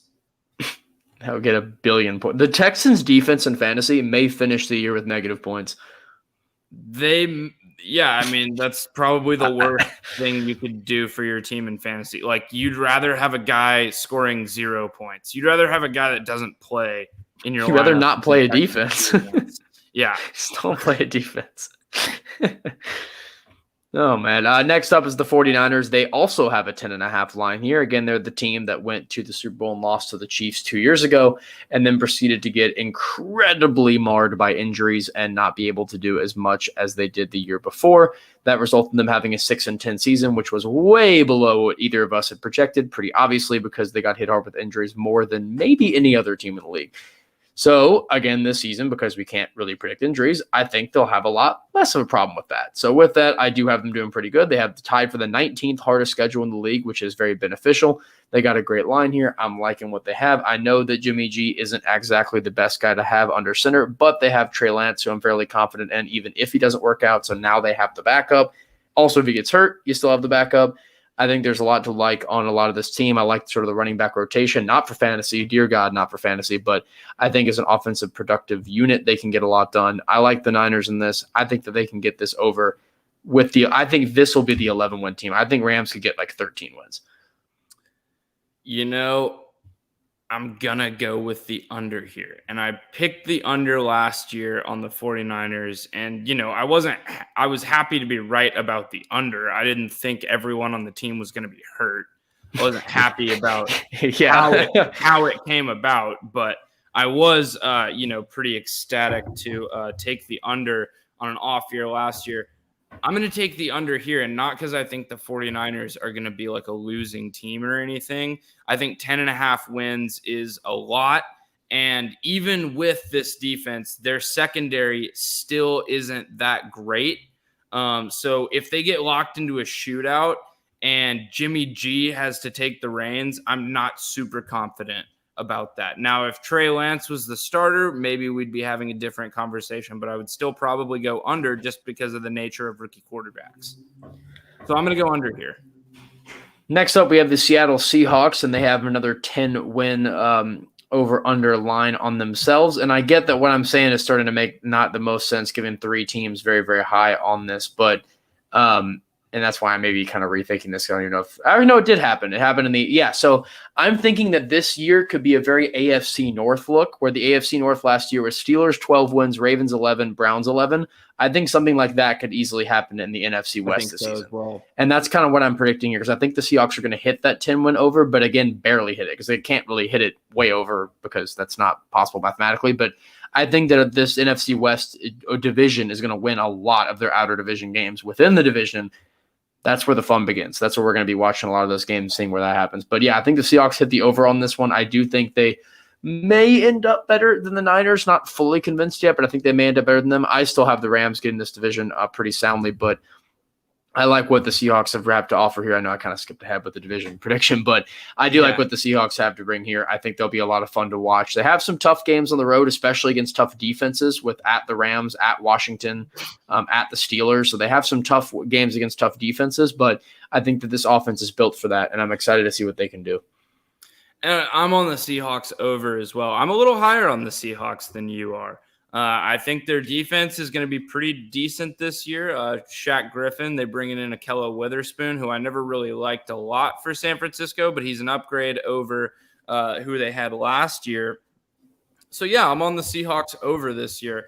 I think Russ is going to come out swinging like they did last year. They're going to let Russ cook a little bit more. Chris Carson's not going to get hurt, hopefully. And they really like this kid, Jordan Brooks, who they took in the first round out of Texas Tech in the previous draft, in the 2020 NFL draft. So I'm liking the Seahawks here, and I've got them firmly over 10 wins.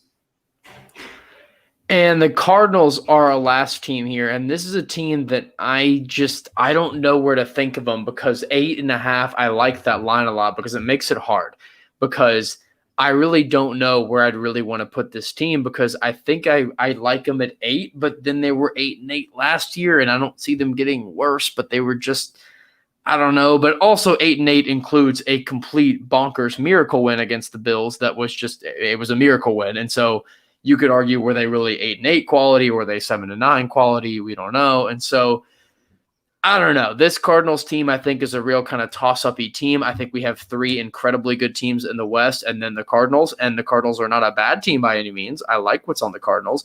But are they on that level? I don't think so. And it's going to be really hard to compete there. And so I think I may go with the under and have them at 8 wins, but I would not be surprised at all if they hit 9 or maybe even 10. But I just think that level of quality is going to be too hard in just one division. I got 2 names for you: Chandler Jones and J.J. Watt. Those 2 guys, you're going to have to line up against them pretty much every week.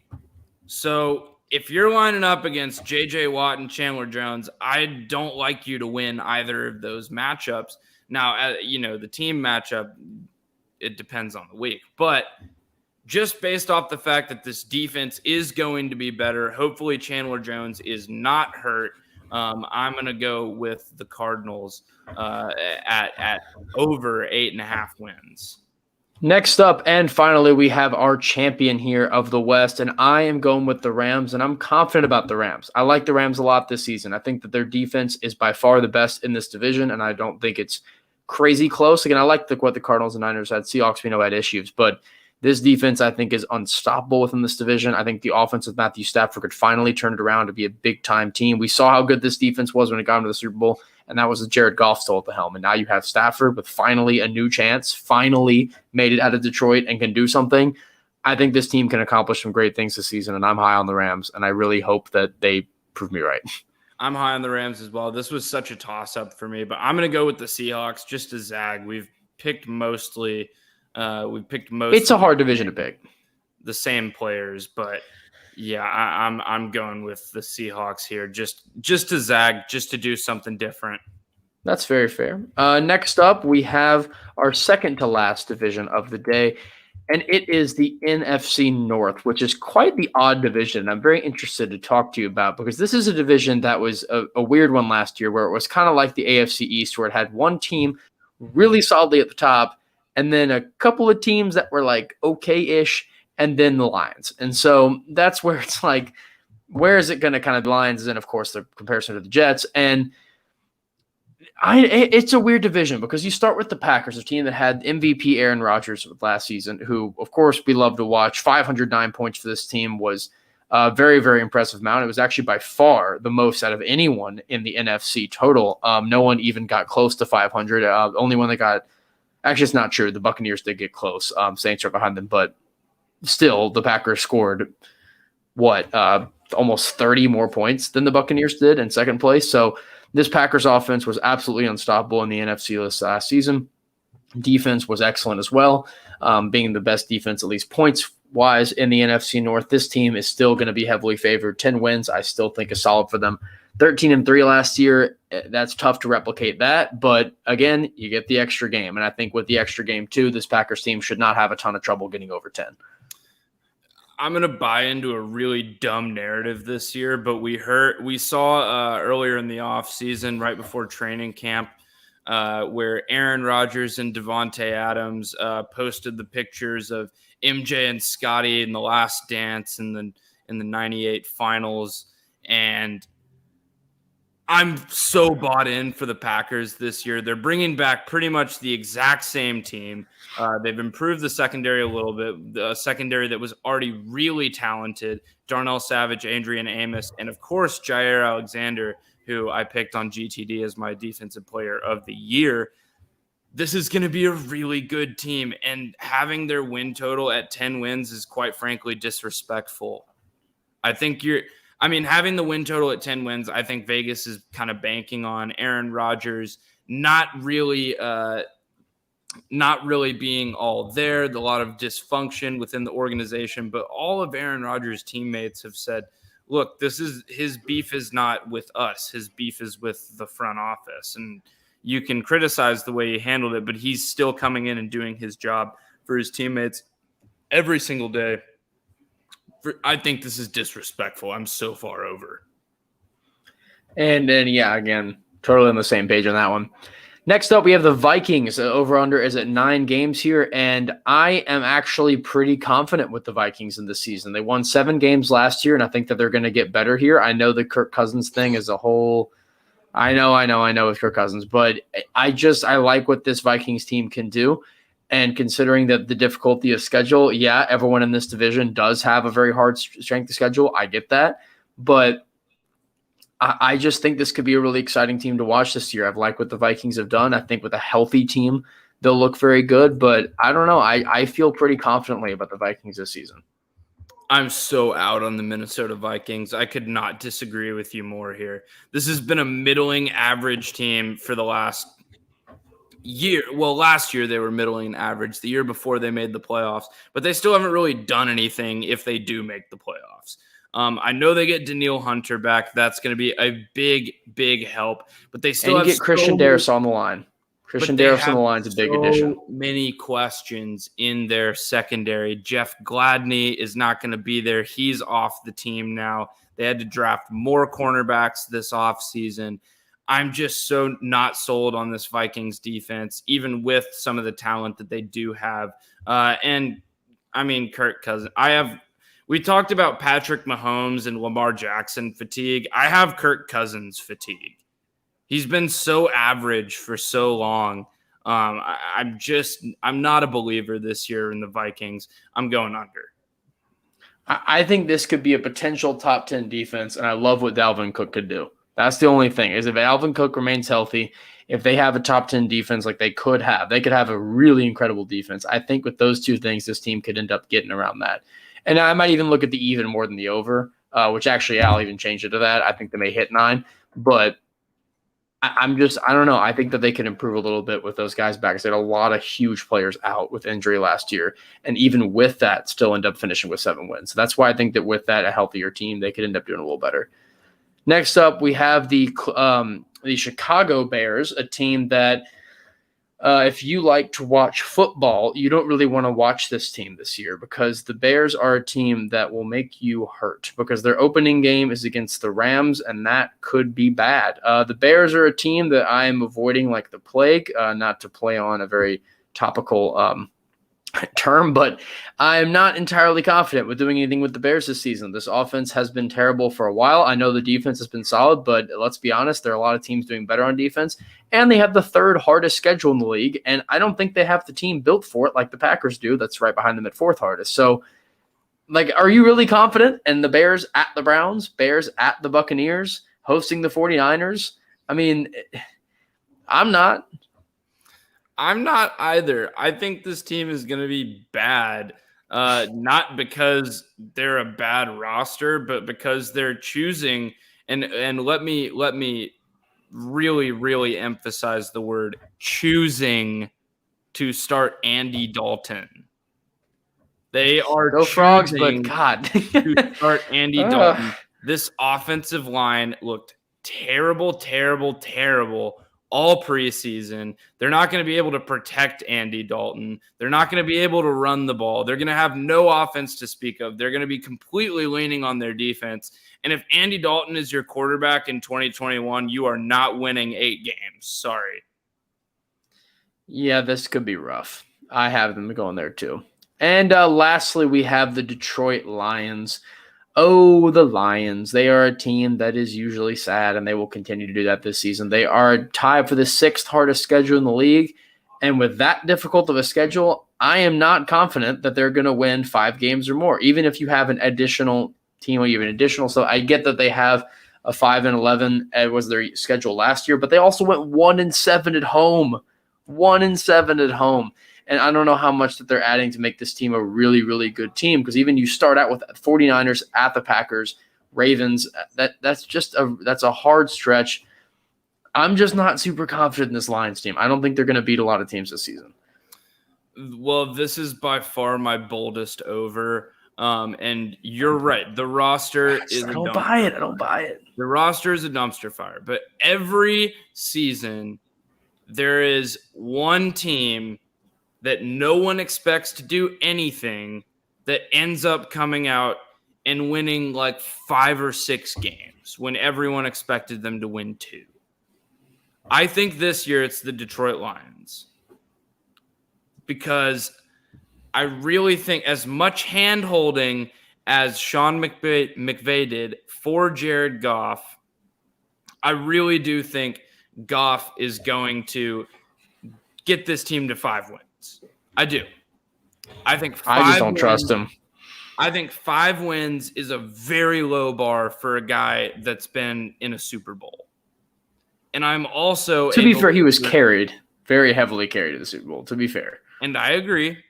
But for a guy who has played in the Super Bowl, I think 5 wins is a very, very low bar.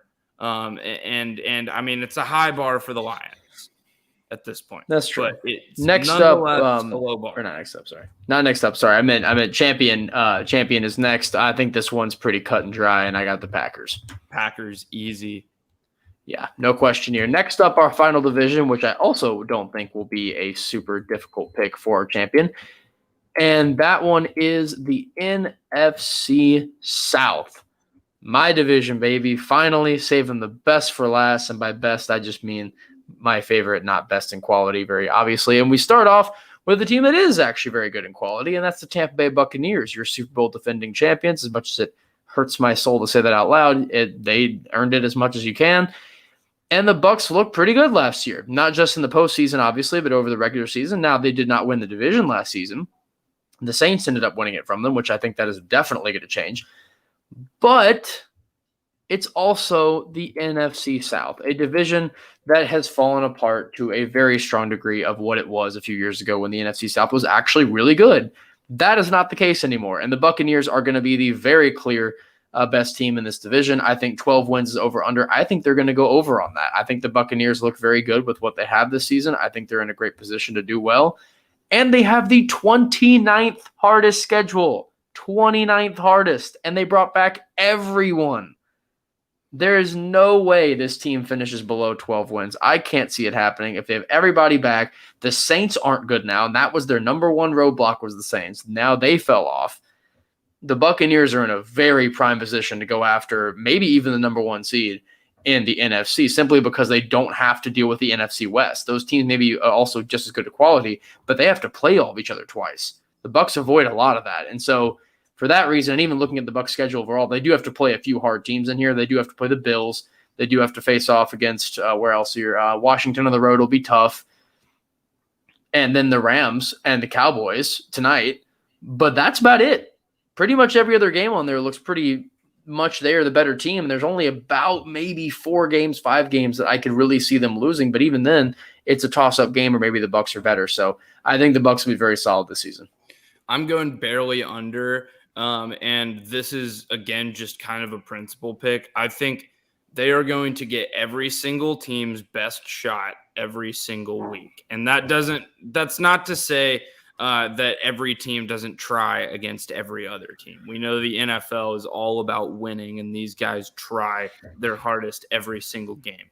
That being said, I think the Bucs are going to get a special shot from every single team, and I think there will be a couple of bad losses on the schedule. I mean, this was a 9-7 team last year that got really hot during the playoffs, and I'm not talking down on the Buccaneers. I think they are easily an NFC championship team this year.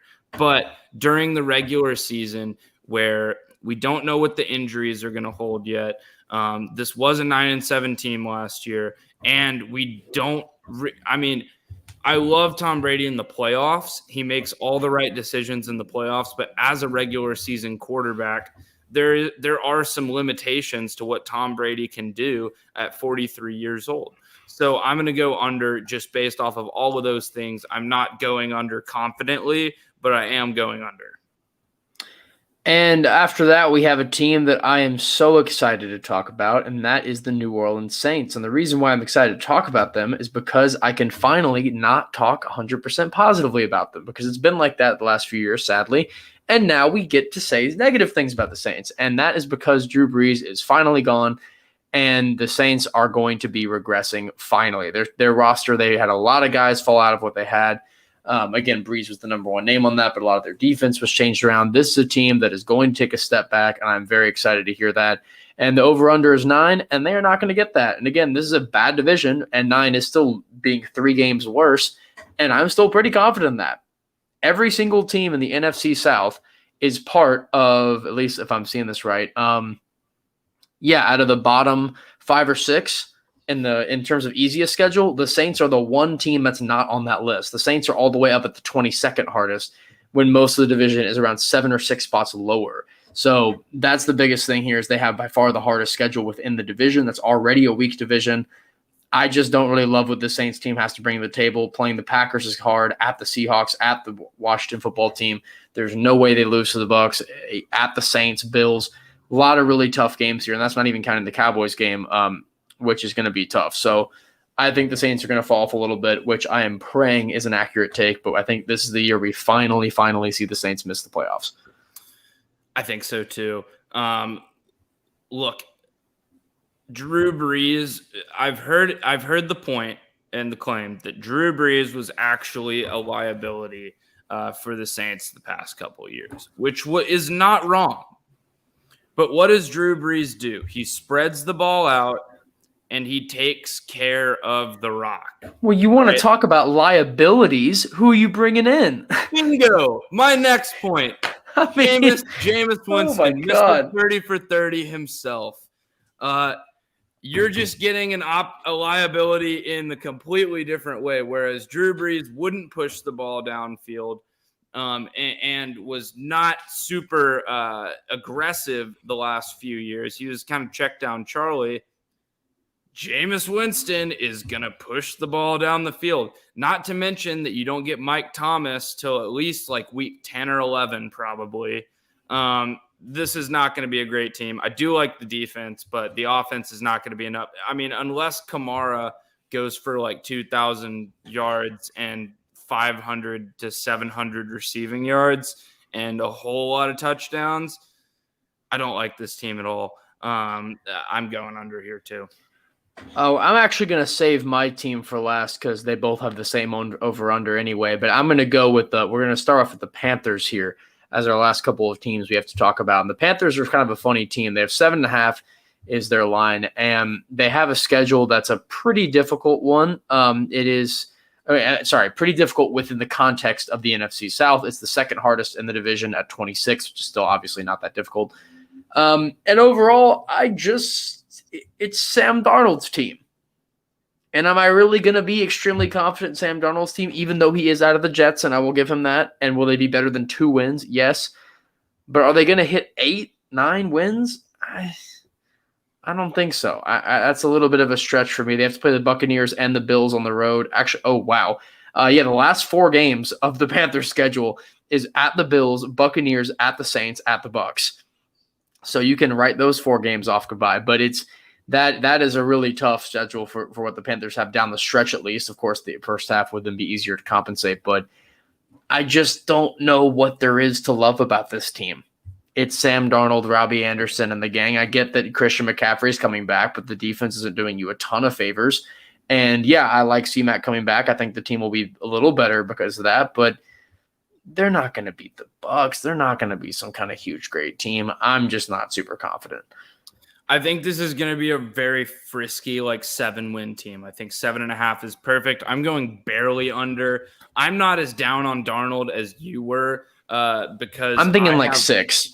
I have personal experience with post Adam Gase bump with Ryan Tannehill, and I think we get the same sort of post Adam Gase bump with Sam Darnold. That being said, this is not, an 8-win team to me. I think they're a right around 6 or 7-win team. I think this number is perfect. I wouldn't be shocked if it went over just because they do have talent on a lot of areas of the field, and they have the best fantasy running back in football in Christian McCaffrey. At least PPR guaranteed to be the best so far. Yeah, well, if you don't play PPR, I don't know what to tell you.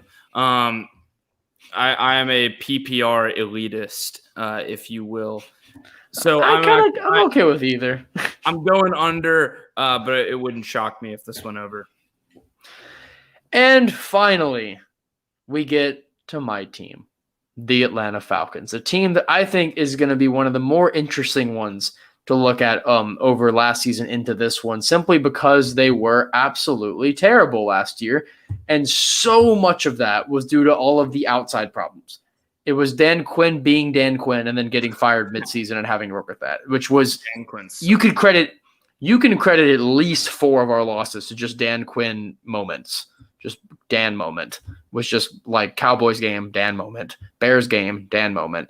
And if you remember those games, great, because I'm not going to rehash them. But the Falcons, a lot of their pain last year happened from that, which is the reason why a 4-win team has a 7.5 over-under. That's why they have one that's that much drastically higher, because this team went through a whole different change. You got a guy in Kyle Pitts. You did get rid of Julio Jones, but again, like I said earlier, I love Julio Jones to death. I am wearing his jersey right now. But at the end of the day, he was a guy that was hurt a lot in his last couple of seasons, was not very productive, was used as a decoy a lot. Why his touchdown rate was low.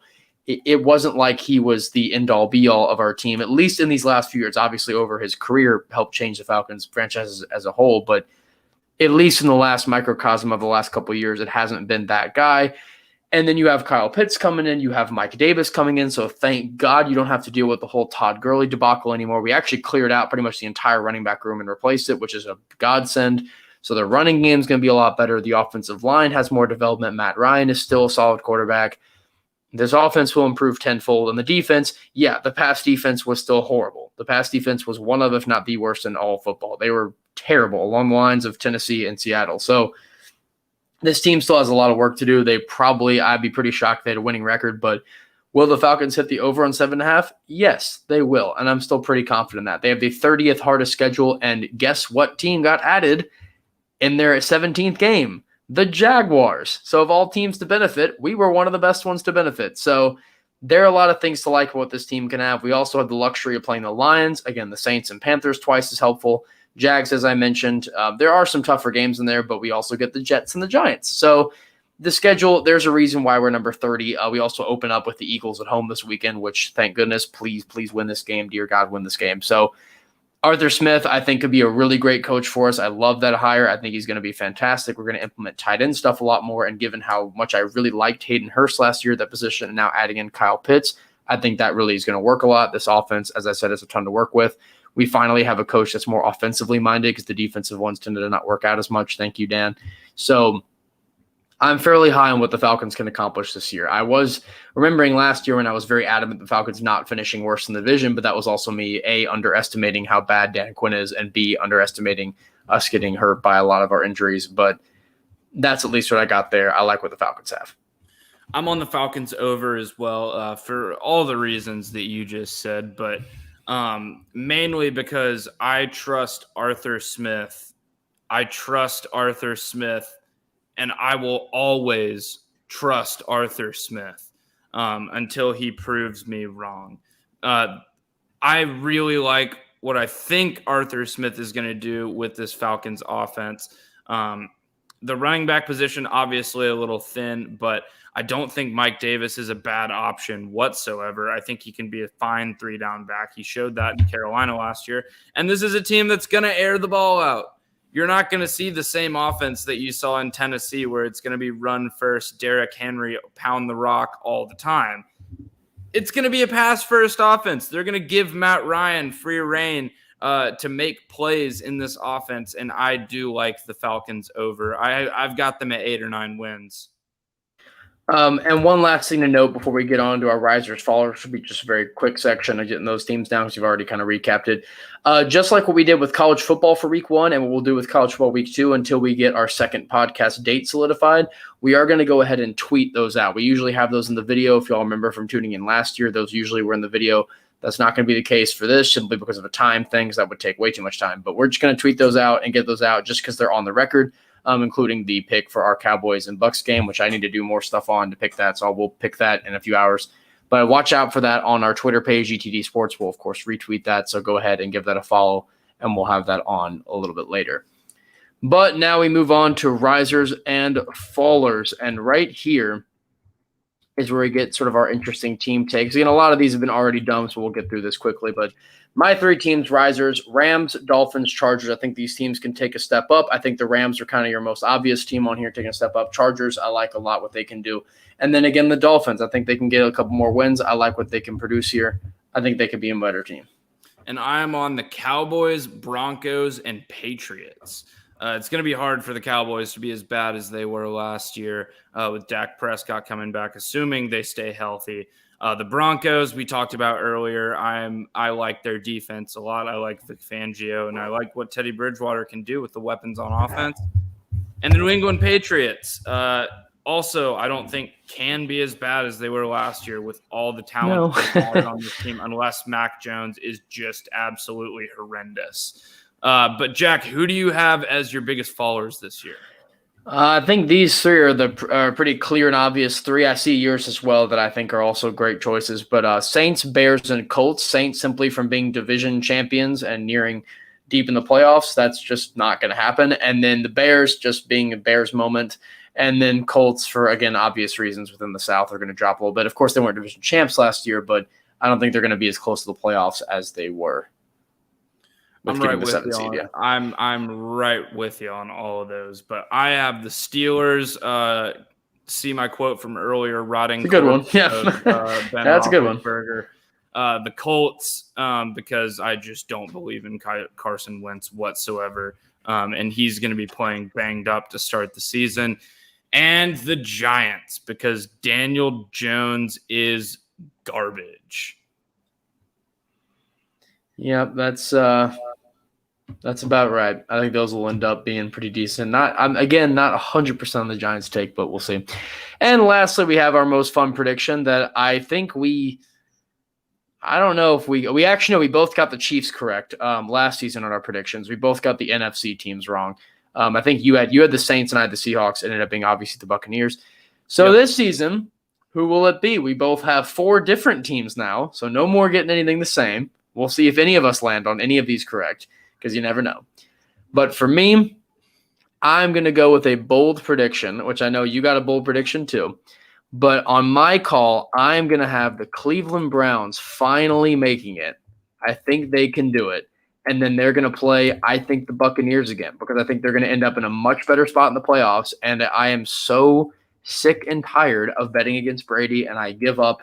And I get it's Brady's teams and not Brady, whatever. Brady's team still win no matter what. So I still have them going there. Now, I do think the Browns will win, though. I think the Browns can pull it off against them. I don't think Lightning's going to strike twice in that Super Bowl. And I think they may pull it off in the way sort of Philly did. It's just sort of a crazy, wild, fun game. I hate that I'm doing this. It feels like a jinx moment. You are jinxing it. I'm convinced you are.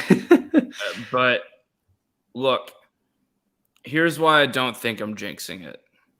I have been the most pessimistic Titans fan on earth for the last 10 years. Even when we went to the AFC Championship, I was thinking, I live and die by every single play, and Mike Vrabel goes back and forth between like a god and a terrible head coach by the play. I am always critical and always skeptical of the moves that our GM, John Robinson, makes. And the Titans continue under this regime to prove my pessimism wrong. And now Julio Jones is on the football team. And the Titans are going to the Super Bowl this year. Hey, can you have a defense to stop teams like the Chiefs and the Browns? That's the question. Yes, because you don't have to stop them. You just have to slow them down enough to get Derrick Henry, A.J. Brown, and Julio Jones on the field together at the same time. You don't need to stop them. You just need to slow them down.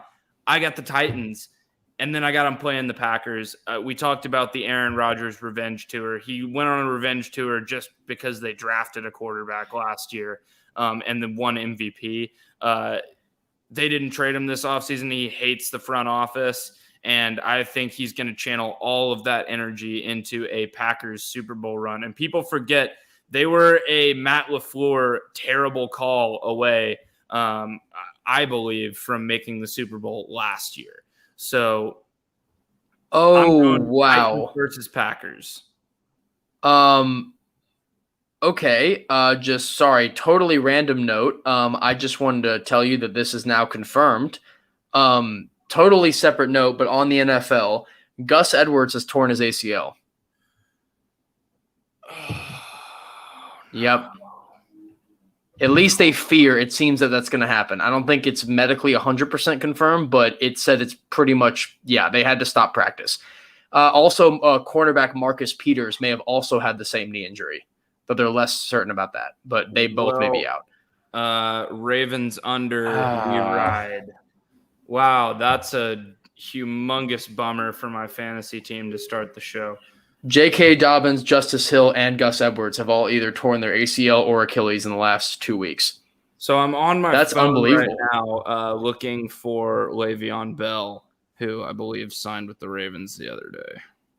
Like, that is absolutely wild. Oh my goodness. And that is just horrible to hear. I mean, I just obviously hate stuff like any of that happening, but it's that's really terrible to hear. So sorry to end it on at least that note, but I just saw that happen. That happened like a minute ago. So that's really tough. Well, goodbye, Gus Edwards. You were fun for a week before the before the season started. I wonder, So, should I guess I should drop Tyson him for. Williams. I mean, I have Wayne Gallman and Zach Ertz on my team, but I feel like are less useful. Oh, that's terrible. I hate that. Yeah, so sorry to end on unfortunate news. I hate to see things like that. Obviously, we never want players that are big time like that to be hurt in any way, shape, or form. Those kind of things are always terrible news. So at least if you're looking on fantasy right now, Tyson Williams seems to be the next guy up for Baltimore. I just picked him up. I just picked him up as well. So that's why if you are on the live, if you are listening to this live, which I think there are a couple people that are still on it right now. If you're listening to this live, then you should pick him up right now. With Mark Ingram leaving for the Texans, of course, already left. There is also Justice Hill is still in there, but Nope, he didn't get hurt. Really. He got hurt. So yeah, Justice Hill is out. I know Bell is still in, but I obviously don't really trust a lot with him, but and he's also not picked up. He's not on the way anyway. And again, it's also him. So not particularly confident in that, but Tyson Williams, love to see that. We're believers this year in Mr. Williams. But this has gone over 2 hours at this point, which means it is time to wrap up. Thank you so much for tuning in to the Blanket Coverage Podcast. Please keep track of our picks for us. We would love to hear from you throughout the year as you roast our hot takes, or maybe agree with us to a certain extent in the unlikely event that you actually agree with us. So once again, thanks so much for listening. And for now, I am Noah Parker. And I'm Jack Wallace. Peace out, y'all.